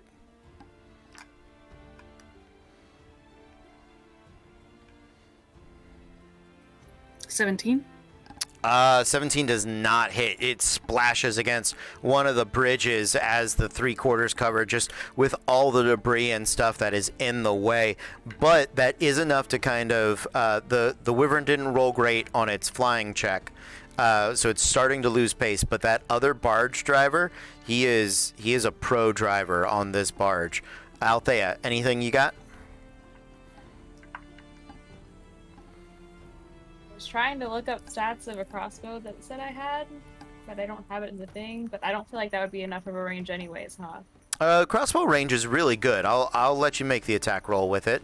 Is it a light crossbow, a hand crossbow, or a heavy crossbow? Well, I was actually going to ask you about that. I forgot. You said we could have a magic weapon. Yeah. This says it's a dragon crossbow, but it doesn't tell me what type, if it's rare or uncommon or what. It's just blue. I'll look it up. Blue is rare, I believe. Okay. Yeah, you can have it. You already got it. I'm good it. with it. And it says I could pick one. I was gonna pick radiant. I was pick psychic to go with the rest of my ability. Okay, yeah. So it comes. The dragon wing crossbow comes in light, heavy, or hand. Which version would you like? Which are you proficient with? Hand you can use one-handed. Light is two-handed, and heavy is two-handed, obviously. I'm on says hand.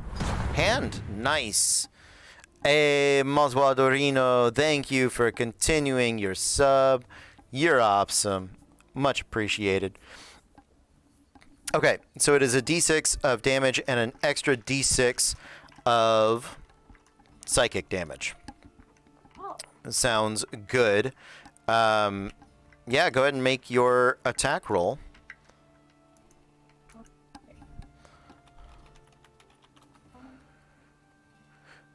The range on crossbows is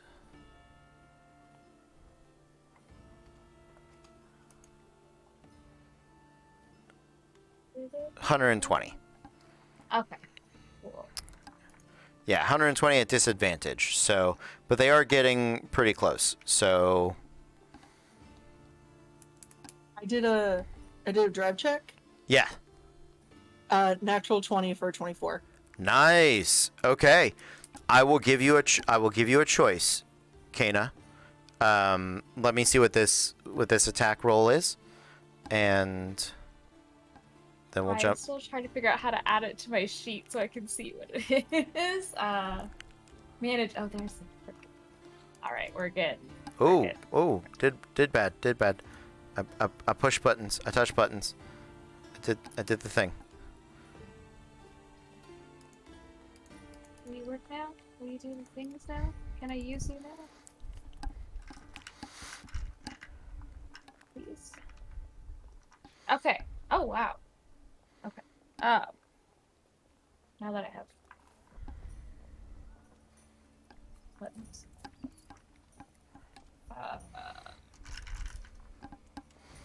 16 plus 7. Yeah, much love, 23 Moswald. to hit. 23 absolutely hits. Yeah, go for it. So it's a 6 damage and then a 1d6 of the psychic damage too. Yep. So 4. Sorry, 5 because it's plus 4. So 7 points. Okay, nice. Yeah, the bolt goes pinging into the cab where the other driver is, and Kana, you can now have the choice. You can just like move double, right? Get some extra speed going, chance to get further away, all right? Or if you want, you can like crash into a bridge and drop it on him, or run him into something slow, like hit the emergency brake and crash them into a bridge. What would you like to do?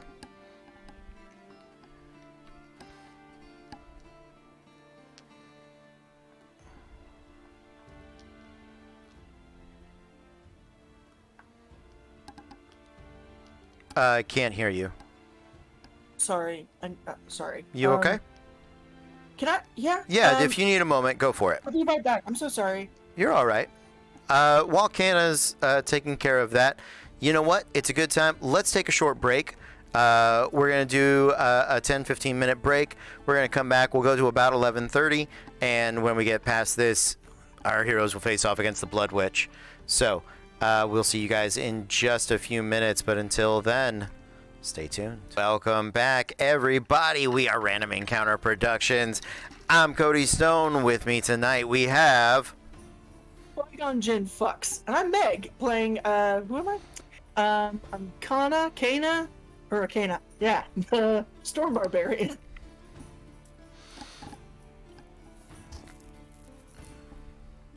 Qui-Gon absolutely fucks. I am Mo, Executive Werewolf in the chat, and I am playing Hex, our rogue. Every time I feel like I have to say it, Qui-Gon absolutely fucks. And I am playing... I'm Phyrix. I'm playing Althea, who is College of Whispers bard. Rogue, but bard. There we go. So it is confirmed by unanimous decision. We have spoken, and so there you go. That's been determined. We're doing just another Friday night in Eberron. So welcome. Having a great time. When last we left our adventurers, let's go with that. They were helping their good friend Lawrence, who had accidentally stumbled into a House Tarkanin artifact deal and stolen a locket, and they're helping him get to the Adventurers District in northern Memphis Plateau, northern Dura, somewhere around there. We'll find it. And they are just about... They had just finished a... I guess that is Dura, isn't it? Well, it's like the far north side of Dura. So they had just been riding through the bazaar, having a crazy Tokyo drift car skybarge chase. Last we had seen, Kana absolutely took the corner and like drove the other barge into a nearby bridge. The feather fall catching a lot of the falling rubble, saving people's lives below, but the barge was damaged enough it kind of goes careening down. The City Watch is not going to be pleased about that, and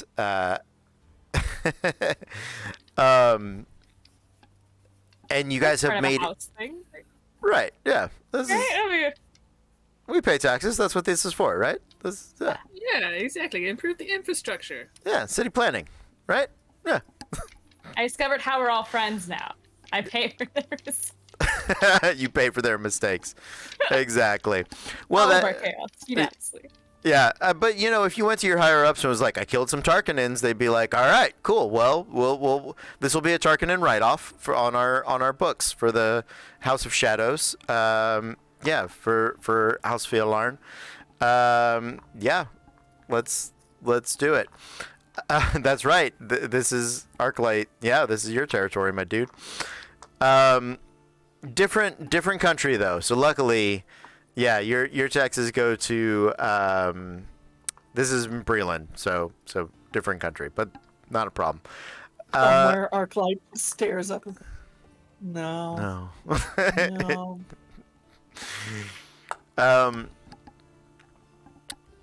As soon as you're out of danger, man, the cabbie kicks you guys off of his cab, and immediately, yeah, man, he's I love how outraged we all were at that. Like, Get out of my vehicle right now! sorry, just Alder was like, "Why doesn't he love us? What do you mean? We endangered his life. We gave him a wonderful time." Yeah. I'm done. I'm sorry. With finesse. We didn't puke or shit in the back seat. Everything's fine. He's alive. Let's be honest. As far as cabs go, that's the bar. We didn't puke, shit, or fuck in your car. Yeah, well. Give us 5 stars. We are the best clients you have ever had. That little race thing that happened, that chase, nah, don't worry about that. Other than the civil damage, he was probably okay with most of what just happened. But did you die? Yeah. All right. So you guys you're dropped off. You are in the upper version of the area. You're north. It's not north. It's vertically higher above Tumbletown, which is a district going up into Clifftop, which is the Adventurers District. You guys are riding one of the skylifts. Some of them are people movers. Some of them are more for like cargo and stuff. Hey, weird chick, nice to see you. You guys do jump on one of the skylifts that is sort of riding by, and it does have some gear on it, like in large crates. Looks like it's a shipment of rope. It turns out of. All those the 50-foot lengths of hemp rope that adventurers always have? Well, you're going to the adventuring You're in your district. fucking rope. Exactly. You're going to the adventurers' quarters, so a lot of people need rope. Apparently, there's a rope salesman up there. He does it in bulk. He's got. So we're on this sky cab. It's an elevator. Okay. Open air elevator. With crates. So like a freight elevator? Yeah, like a And freight we're going elevator. up? You're going up. Yeah. So you would say we're pushing rope? I mean, sure.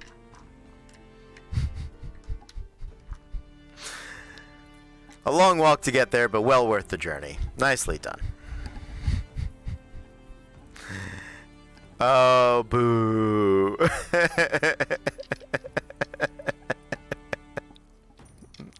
No, you're fine. Listen, Panda, it's the girls love that one. The guys are like, "Hey, whoa, hey." So, listen, we understand where the division in this idea is. That's okay. You are on your way to the top. Make me a perception check.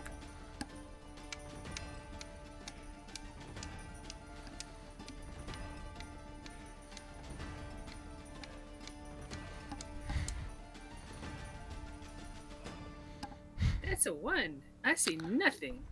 17. I was muted. 24. 24, nicely done. Yeah, Hex, you're making plans for all of this rope. It is you are developing ideas as we speak. Kana and Althea, you guys your attention is drawn to maybe not the stop where the rope is being let off, right? But to some of the higher districts, and you do see there is more activity up there than normal. You can already assume that it is Tarkanin thugs and agents looking for you guys, as they've been able to at least communicate the direction you guys are going, and have somehow beaten you there, probably because they didn't get kicked off of their cab. That's well enough what happened. Yeah. You are. How would you guys like to do this? You can make it to the top and just like try to make a dash for House Thrask. You can try to sneak past them. You can try to set a trap or an ambush. Talk to me, guys. Like what is your ideal action plan sort of thing? I mean, they're just after Lawrence, right? That is, Oh, they're they're after sneaking the in locket, so yeah. They are after Lawrence. Let me see how long this thing lasts. Hold on. Uno. I have a thing. I just don't know Yeah. how viable it is. You have a thing, do the thing. Why not? I have a thing. How long does this thing last? Always a good question. Up to 1 hour. So guys, I Ooh. have a thing because my education was wonderful. I have invisibility and I have 1 second spell slot left. Any creature I touch can become invisible. Anything he wears, everything for up to 1 hour. Okay. So maybe we can just, I don't know where he went, kind of thing, sneak past him. If Lawrence, doesn't speak or keeps his mouth shut, and I just like bang him with the flute. So what I will say is that you Just can asking them. make him invisible. He will make it. You will have to provide him a distraction because many of House Tarkinen's, some of the mutations that they have is the ability to see through magical illusion, right? And you guys have been seen killing and fighting Tarkinens this whole night. So even if they are, they did, they absolutely did, and they accept that. But even if they are willing to let you, even if they're willing to accept that you don't know where Lawrence is, they probably have a vendetta with you specifically.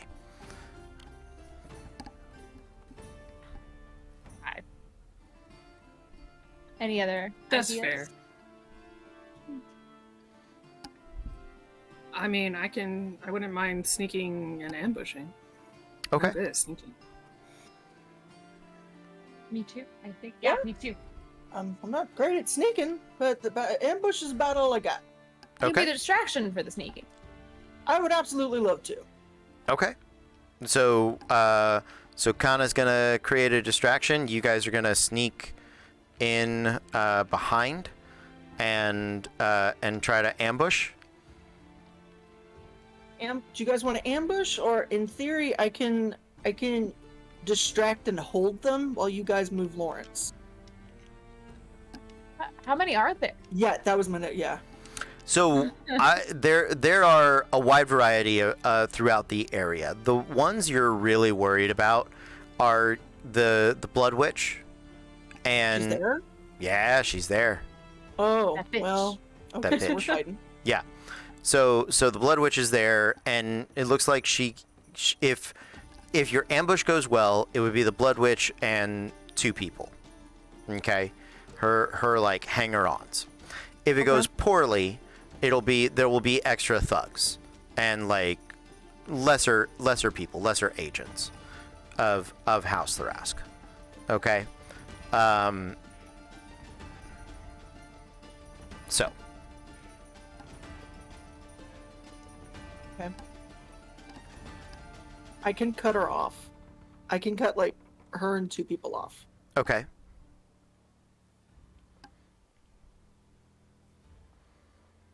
So Get yeah, so you guys sneak and I'll cut her off from her friends. I have 2 spells I can offer that might do fun things. One is Enlarge, which I can cast on you for a minute. The other is Burning Hands, which I plan to hit them with from behind. Save that for you. I'm good without Enlarge. For now. Do you have to touch me for Enlarge?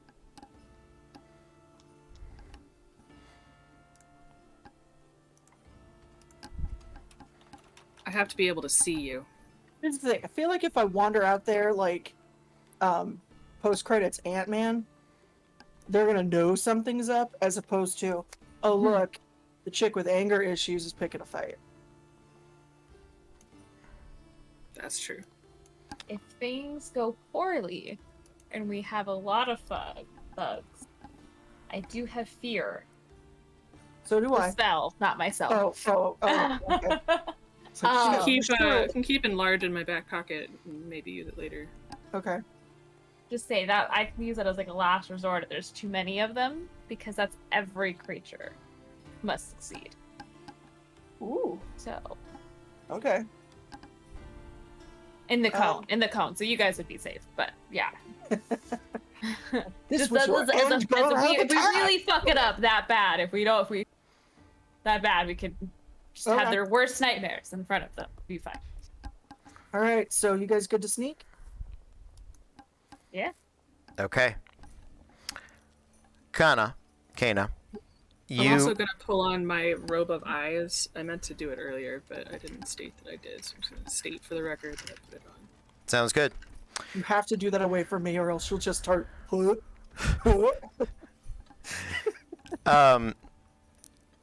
Kana, you because you're the distraction, Mm-hmm. you get to set the stage.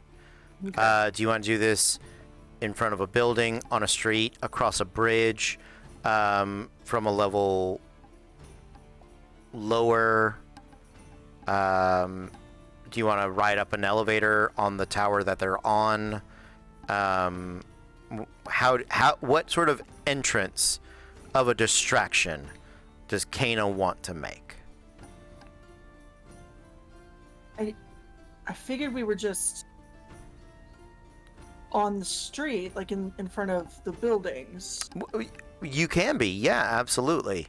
I'm giving you guys a little more. You're having an opportunity to kind of plan or at least make something that you think looks cool. We're listen. We'll let the CinemaSins people call it out for bad editing. You can put it wherever you want it to be, or in a vague idea. If you just want to do it on the street, that's fine too.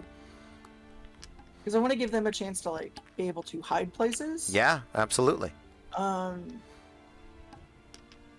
Yeah, I'm not creative. Yes, you are. We're in front of a defunct JCPenney. All right, in front of a defunct department store.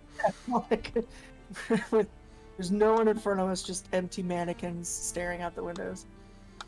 Okay, is it in the defunct department store? Got it. Or no, I you love want? this so much. Oh fuck it, yeah, let's put it in the defunct department store. Okay, It's all just right. empty racks of clothes. The hold music is still going though for some reason. Of course, yeah, Half the yeah, lights Flickering are light. out conveniently. yeah. The what? Half the lights don't work Oh conveniently. yeah, they never did. Let's be honest. And then Mhm. just like Everything's just sort of completely- amber colored. completely neutered mannequins. Yeah. Yeah. The clothing displays that are serving as like odd barriers, the weird like columns and rooms, the Mhm. makeup counters that are there. Okay, absolutely, I love it. So Umbrella Academy vibes. yeah, Yeah. yeah. Yeah, it is. So Kana, they see you go running into Mhm. the department store, just timed it perfectly, so only make me an athletics check.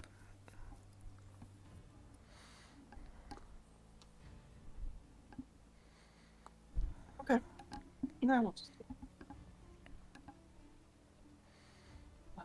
25. 25, absolutely.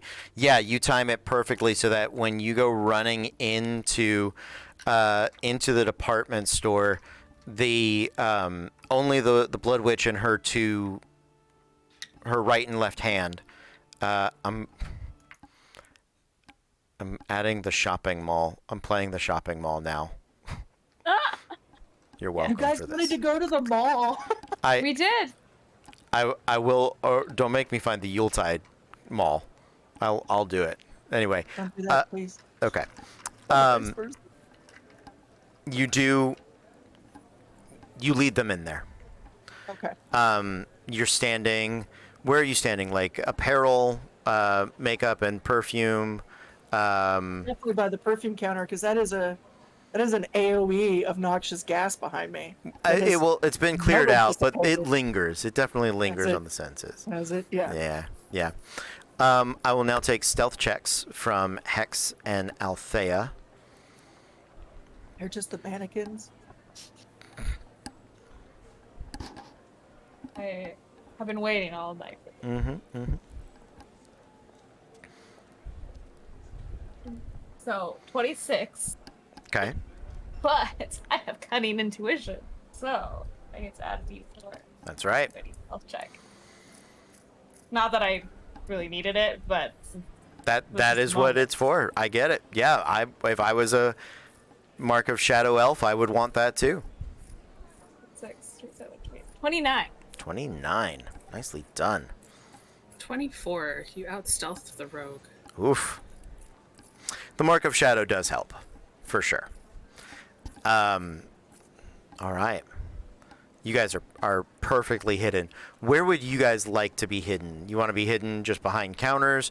You want to be like behind them, posed as mannequins that they don't see?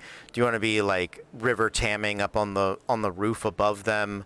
You have rolled so well, you can literally be just about anywhere. I like the sound of that last one for me. What about you? I would like to hover with my wings Okay. All right. close to the ceiling. Okay. Both you guys up on the ceiling. Sounds good. Sounds nice. Because we're doing the full homage, I don't have it nearby. Maybe I can do it with this. You hear the Blood Witch. Gym rats, come out and play. Gym rats. I don't know. You guys went to the gym. What do you want me to call you? I'm not.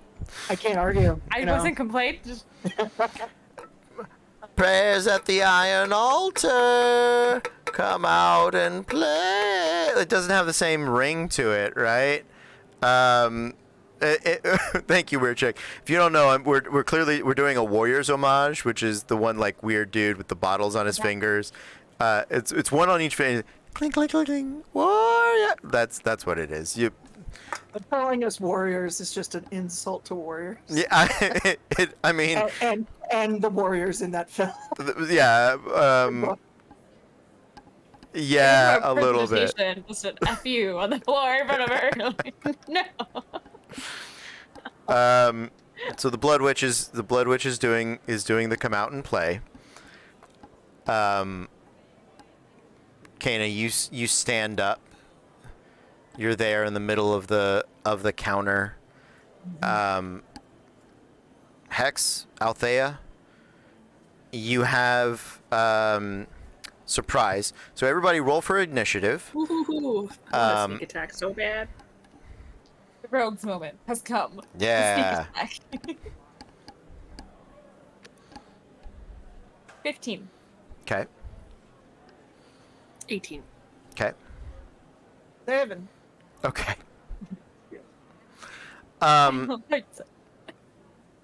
They roll. So I rolled 2 nat 20s for my bad guys.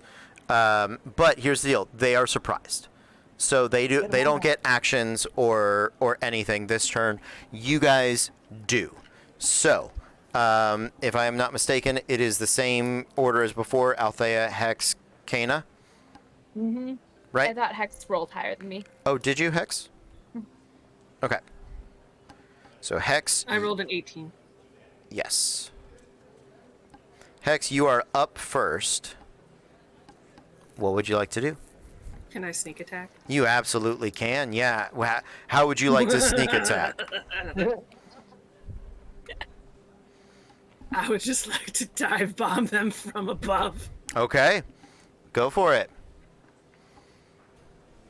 I have a rapier, and I'm going to dive bomb the one on her left? Question mark?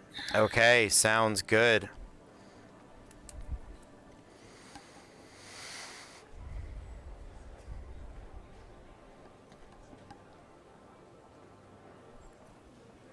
Natural 20. Ooh, nicely done.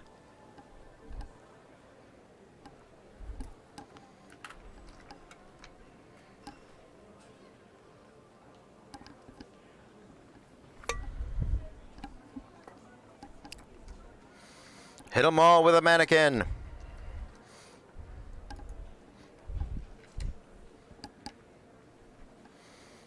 If a mannequin is a finesse weapon, I will. I appreciate that. Not in this instance. I do have to keep a couple of rules around.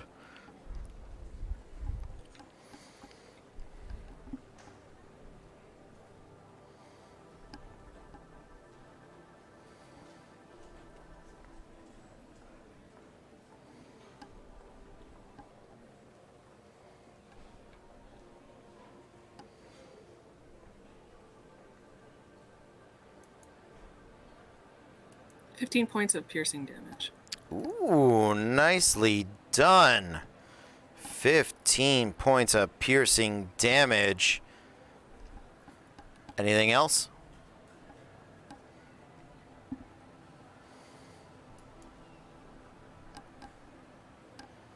No. Okay. Sounds good. Up next is Althea. Okay, I'm gonna use my crossbow again because I forgot I have a thing, but I'm gonna use it this time. All right, thing us. Hoping I hit. That is, let's start with that first. Watch me get excited for the thing, and then.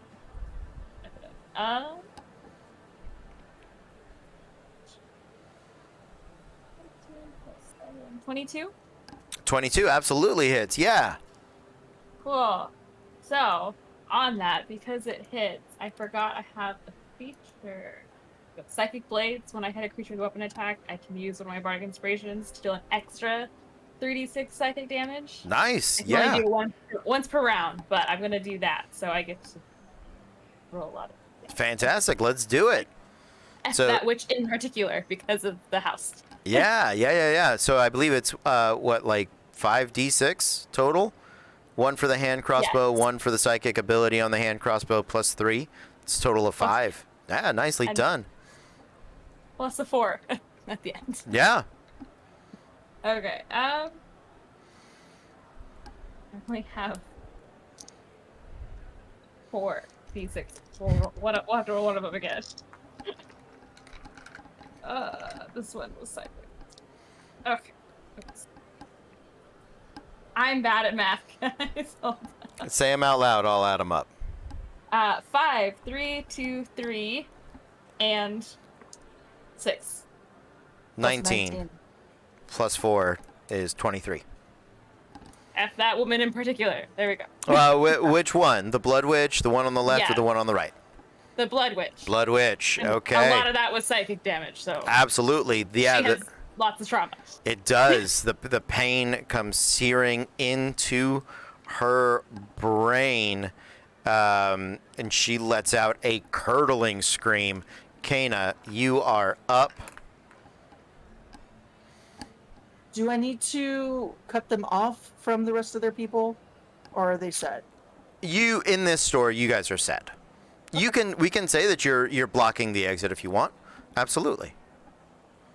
No, because I had a thing I was gonna do, but it wouldn't allow me to rage. So if I can, I would Rage. like to know. Rage against the dying of the light. But I shall. Yeah. I won't do nearly as much damage as these other two. My God, but I'm gonna try. So I'm gonna hit the one. So Hex is on one dude. Obviously, Blood Witch is for Althea. I'm gonna get the other one. Okay. Sounds good. Bonus action rage. Okay. So it's a dirty 20 to hit. That will hit. Okay, that is 9 points of damage. Okay. Second attack. Ooh, was a nat 1. So Ooh, never that's mind. not gonna do it. Unless, do you want to use your reckless attack? I don't have reckless. Yes, you do. Every barbarian has reckless attack. It doesn't tell me that I do. They get it at second level. It doesn't tell me that I have it. I think maybe because I'm Storm, I don't. I am double checking. It is under features and traits. Double checking. Yeah, features and traits. Hit points, proficiency, rage, unarmored defense, reckless attack. Nope. So if you want to use that, then the natural 1 was part of the advantage of your first attack. So you would roll another attack Yeah. with advantage. Okay. Then, fuck it, yeah. Okay. I know that means they get advantage on me. Yep. And don't with me. I'm a bard. You're a rogue, and you know it. All right. It's both of y'all. Both of y'all rogues, and you're nasty. I'm gonna. Sounded like very attacked. With love. But yeah. So let's do not advantage, disadvantage, just rolling again. Oh no, it is advantage. Yeah. It's okay. Okay, so another dirty 20 Okay. and a 22. So Second that attack is hits. 10 points of damage. Nice. And then bonus action, You used to rage. then it's not a bonus action, it's something I can do once I rage. Okay. And then it happens with a bonus action every other time. But the first time I Yes. rage, I can do this thing Yep. with Storm Aura. So I want him to make a... Dex You save. know what? I want her to make a dex save. I don't know that she's particularly dexy. Sounds good. Or a midnight runner. Natural 18. Okay, but she still takes half damage. She does. Yep. It was a 2. So she takes 1 point of frightening. So essentially, I scoot up there Mm-hmm. and like get all that static electricity and just boop a little snoot. Yeah. Yeah. And then I just wail on this dude. Absolutely. And that's it. Thank you. Okay. Top of the round, it is the bad guy's turn. And That was our surprise round. say what? That was our surprise round. Yes, but they outrolled you with natural 20s. So I know, but that was our surprise round. yeah, we did go it. again. Just let. No, you don't get to go. It's not your turn to go again. That's not This how. is where they swat me like Oh. a bug. Is this a new round? Yes. Okay. Okay. Well, that was very important to you. Understood. I can do psychic blades again. Yes, you can. You can do psychic Okay. blades again. Yeah. This will be your last one because you won't have any more bardic inspiration after this. Because you did one bardic inspiration, and then you That is used the right. second one. So yeah. But you will be able to do it again. Yes. So let's start with our Tarkanin buddies here. Now these are true Tarkanin agents. Each of them, one is going to attack twice with advantage on Kana. So first attack is the higher one is a 11. That's not going to hit. The next one is a 18. Well, yeah. Okay, 18 does hit, and that is going to be 6 points of piercing reduced to 3. Mm-hmm. And then the next damage is poison, which will not get reduced. That is 10 points of poison damage. That does not get reduced. Gross. Okay. Are you up? Are you alive? Yeah. Okay, cool. Sanka, you good man?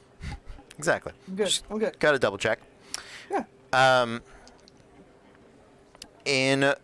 Hex, you are in melee with your target. Okay, cool. Gonna wheel about 2 short sword attacks with poison on them. Natural 1 is gonna miss a 10 plus 5 for 15. Does not hit. All right, stabbing at the air, little flying bug man.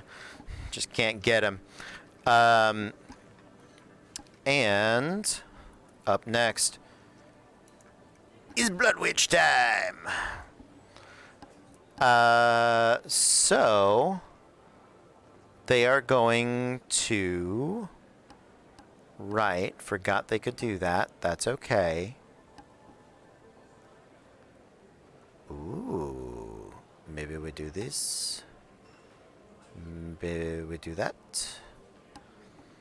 They're gonna back up 10 feet. They'll take the attack of opportunity from Althea. Oh no, you were not in melee. They'll take the attack of opportunity from Kana.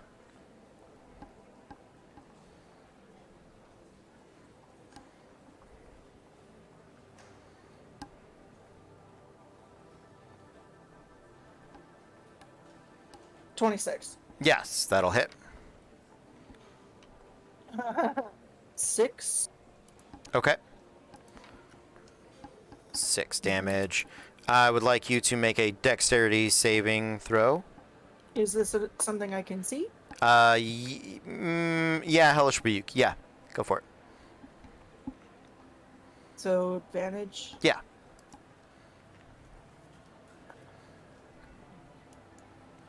Fuck you. Fuck you.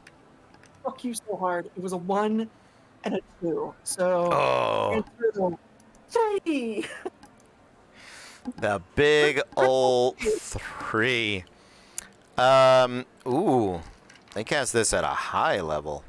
Why are you surprised? It's your character. You act like I built the character. I'm just reading the character sheet.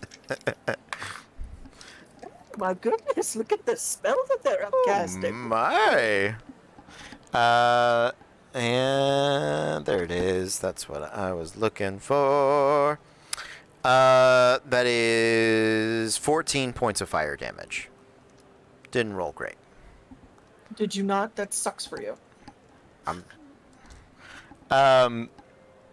So, the Blood Witch backs up, and with that, I need Kana. Nope. I need Althea to make a charisma saving throw, as her mark begins to glow across the Blood Witch's face, like it streaks up as these wicked, jagged, black and red lightning lines creep across her. Yeah, but it's not a check, so I cannot do 10 intuition. Okay. You said charisma saving throw? Charisma saving throw. Thank God. Oh, okay. 17 plus 6. 17 is more than enough. Needed a 15. You feel the blood within your body, like you're being blood bent. Tried to puppet you to come closer. And that's just her mark when she uses a spell. Kicks My mark's in. better than yours. Yeah. So she the did. mark I just found out about. The one you just learned about. Yes. So she moved away, took the attack. Now it's her action. And her action is going to be to cast Eldritch Blast. And so she gets 3 attacks. She's going to shoot 1 at each of you. Hex yours. We're just like, no. Let's see. Fucking warlocks. Right? Right? Fuck this bitch in particular. I say as someone who regularly plays a warlock. says the bard who just like pushed all these things together. Kana, that is a... okay, 14 for Kana. Miss. Miss, thank God. 21 for Hex. And a Oh my God. 17 for Althea. It hits. Okay. And that is a D10 of force damage. That is 8 points of force damage to the people that got hit. And that's it. That's it for the bad guys. Althea, you're up. Isn't it Hex? Hex, you're up. I apologize. I rewrote that in a weird way. I apologize.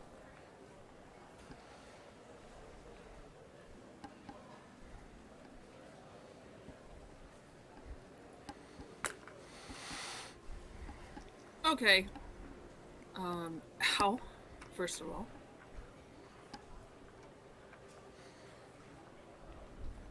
That hurt a lot. I would like to move out of melee range. Okay, you're going to take an attack of opportunity. Never mind. I'll stay where I am. And I would like to cast Toll the Dead on the fucking Blood Witch. Okay, Blood Witch, Toll the Dead. That is a 9 plus Wisdom save. Yeah. Plus 3 for a 12. is going to take 1 moment, please. All right, so she fails.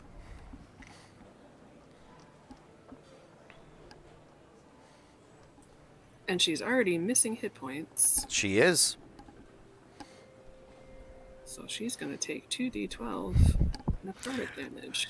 I know you guys can't hear it, but the mall from Tabletop Audio just did the dum dum dum dum dum. The like xylophone. Same time apparently. Doom, doom, doom. She takes 16 points of damage. 16 points of damage on registered 3. 16 points of damage. Thank you, 16 points of damage. All right. That is your action. Any bonus action or reaction. You are a rogue. You can bonus action disengage and not get the attack of opportunity. I forgot that you could do that. If you want to change what you And what this you is did. this is like my first or second time playing a rogue, so I Yeah. didn't know either. Yeah, so if you Um, want to retcon that, you can, because I did forget that that was a thing.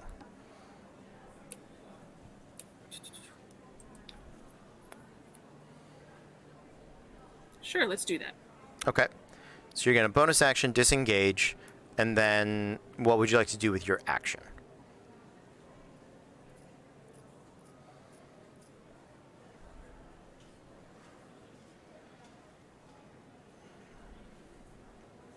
I mean, Toll the Dead was pretty effective. If you want to stick with it, there's no shame in that either. So,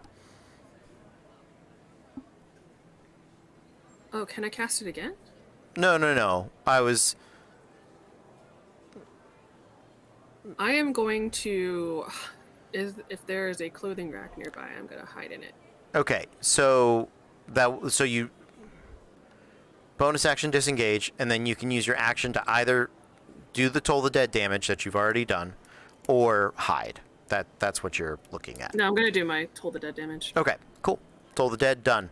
But you do get some distance. Your speed 25 feet away, which is fantastic. I believe that is all of your actions. Since I'm flying, it's actually 30. 30, nice. You fly away. Althea.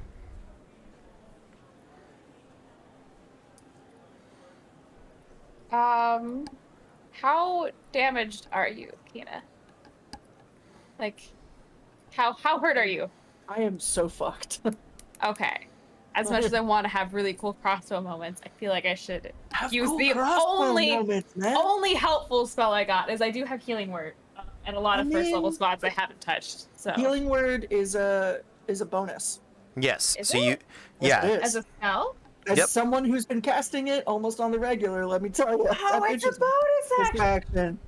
Okay. Porque no los dos? So I can F her up and help a friend. I'm the best. Awesome. Okay. I'll shoot her with my crossbow again. Okay.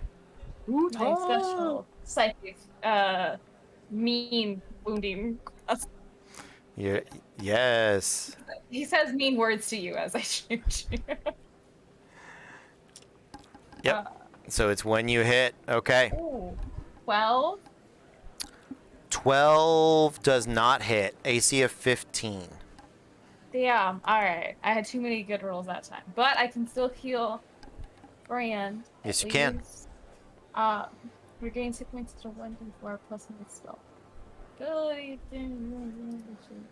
So yeah, your charisma mod. Okay. You get 5 hit points. Nice. Helps. Yeah, which is it's almost double for her because she's resistant to a lot of stuff. They are very valuable. Is the point I am No, attempting to make. Yeah, that was awesome. That almost got me back up to half. Oh, cool. Perfect. Yeah. I did a thing. I missed, and then I got another. And then I missed. And then I missed. She did a shit. Sorry. Kana. Hey, Blondie. Nice to see you. Oh, all right. Let's smash, shall we? Let's smash. Come on and slay. And welcome to the... Okay, this is the guy on the side. Megan, it's an advantage because you're doing reckless. Because, come on, why wouldn't you? No, it's not advantage anymore. You already rolled it. So the first one is a 16. Does that hit? Yes. Okay, so at least it hits. Yep. Okay, that went better. So that is 9 points of piercing. Okay. All right, second one is a 16 hit? Yes. Yes. Okay, that is 6 points of piercing. Okay. And then we're gonna try. Yeah, I need him to make a dex save. 11. Miss. Okay. So that is 3 points of electric. Nice. Question. I know this hasn't the D&D Beyond does not add this. Usually, it's the bonus from your rage damage. I think 2 points of bonus, 2 points of damage. Right. So you hit twice, so it would be 4.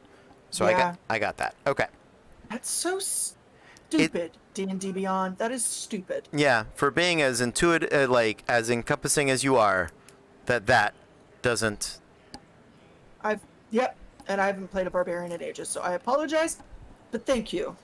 This guy is almost down. He is a breath away from being out. So that is the end of Kana's turn, which means it is bad guy turn.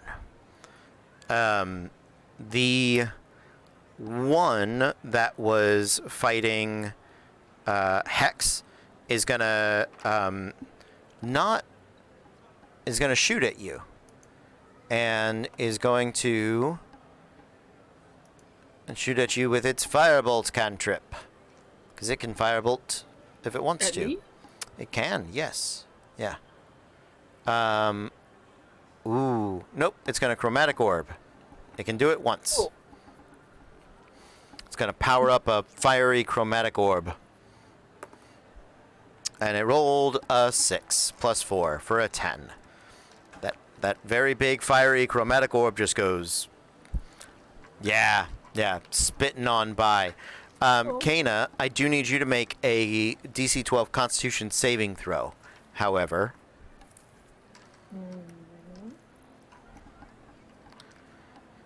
Oh God, no. No. okay, that is 3 points of force damage to you. Okay. Other Tarkanan assassin is going to short sword attack on Kana. At advantage. At advantage, that's right. So the first one is a 16. Yep. Okay. Second one is that's a 7 and a 6. So a 12 total. Yep, misses. Okay. So then it is 5 points reduced to 3. 3. And then poison damage is 2 plus 3, 5. So 8 points of damage total from that guy. Okay. Okay. That is it for the assassins.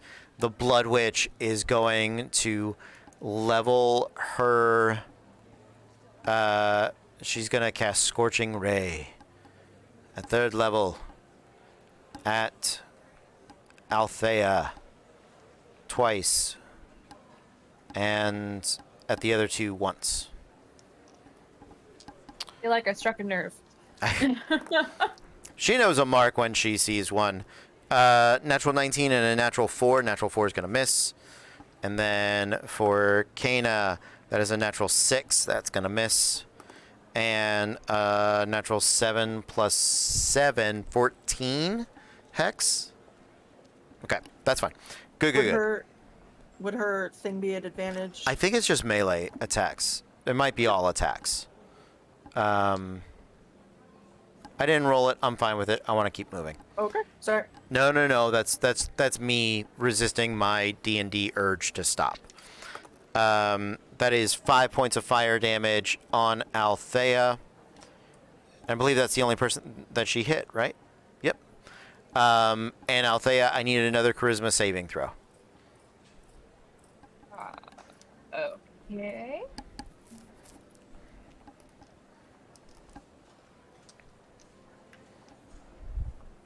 18. Yes, saved. Nicely done. Again, the bloodbending tries to creep over your veins. We are back to the top. Hex.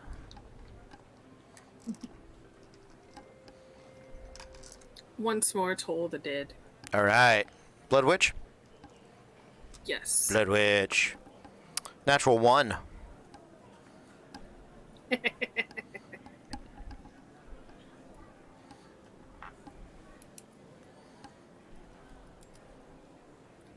Doom, ding, doom.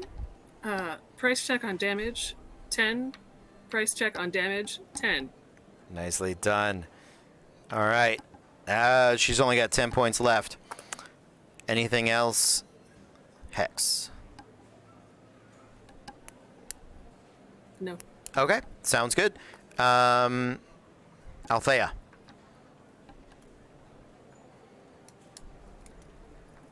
We are gonna try to. Well, wait. I have one more third level slot. Thing impressive. Ooh, a third level slot. I do. That's where things get fancy. That doesn't hurt her though. Oh wait, yes it does. I'm gonna Dishonest Whispers again and tell her what a little. Yeah, just insert rivalry here from Eberron background that I don't know for my Dishonest Whispers. Because she's within range, so I don't have to like roll the hit, right? It just does the saving throw, right? If I'm reading it. Yes, you did. That is correct. It's just a wisdom saving throw. Natural 1. She can't save for shit. Yeah.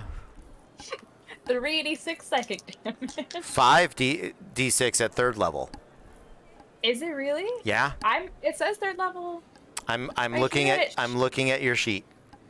Oh, I did that wrong then. Oh no, I did it lower level. Yep. Right, okay. Again, I have 46, so we're just gonna pass it. It's all good, weird chick. I'll try to do some tutorials or whatever. 16. Nice. Well, that takes her out. The Blood Witch goes down. The other two guys begin to panic.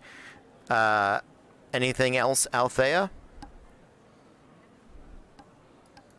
I can heal our barbarian with bonus. Do it. Yeah. You lost all the points we just gave you back. 7 points, actually. I got a 4. Nice. Nicely done. All right. Kana.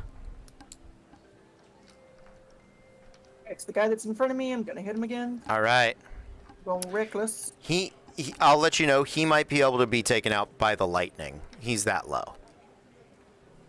Okay, then let me try to take him out by the lightning. Okay, he looks awful. A 12. Yeah, that fails. So it's just 2 points. He only had 2 points. That's why Okay. I told you to go with the lightning. Okay, so she's gonna electrocute that guy. Yeah. Step over the Blood Witch and look at the other guy. Okay. And just square up to him. Now, as a trident, the tallest they get is 5 foot. Okay. So you're gonna go back to your bosses, and you're gonna tell them to leave the gym rats and Lawrence the fuck alone. Got me, Square? Yeah, make an intimidation check with advantage. Go for it. I'm so good at those. Come on. Oh, that's right. You had advantage on the other one. Listen, I didn't. I just don't. It's me. I always roll for shit. There's nothing I can do about it. 22. Yeah, absolutely. Okay. And he starts to take off, and Lawrence he's hiding in one of those round sales racks. Yeah, like where you hide as a kid. Yeah, where you hide as a kid. Absolutely. Yeah. Uh-huh. Yeah. It's like, oh man, that was amazing. I was so good. You tell him. As he's just Chris Tucker From Friday. And I went to Fifth Element. So Oh, Chris Tucker. I mean, it's still Chris Tucker. Yeah. Yeah. He's just gonna Chris Tucker at this guy as he's running away. You guys come out of the EC Penny, and you make your way up to House Thrask. It is the house of hunters, half orcs and humans. It's a very cool house. They do a bunch of prospecting. The agents that are there, they can tell you've been through it, and you earn some serious clout and respect from the members of the house as they bring you inside. Lawrence, they could care less about, but they are very intrigued by this locket, and that is that's just another Friday night in Eberron. In Sharn, just another Friday night in Sharn. Great. You guys good? Cool. I'm gonna get back to the gym. This was fun. All right. My house is gonna be so proud of me. I went to the gym, killed a witch. Very productive. You had a super productive night. That's right. Your house is going to be very pleased with you. You Do guys these a people lot. have a lot of shiny things in their house? Yeah, 'cause aren't they the miners? They're the prospectors. Yes, they are. These here prospectors have shiny things in their house. Oh no, we brought Hex here. So, if I leave now, we have plausible deniability. We can just. you We can are. see shit. So, House Thrash is not. They don't have shiny things in their front. In like the lobby area, they have like hunting trophies. They have, if you want to try to like steal some taxidermied little creatures and like Steal a full-on moose head. It's bigger than me. sure, if you want to try to sleight of hand out some things like that, I will give you a shot. Stole a stuffed weasel. Yeah, sure. Why not? Okay. Yeah, it is Mark of Finding is House Thrash.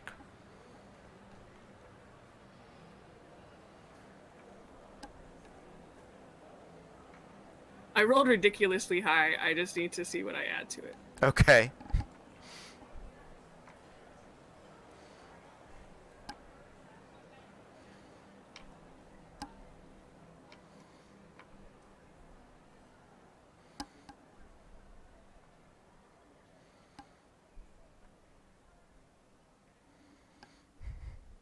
Suppose I can turn off the mall now.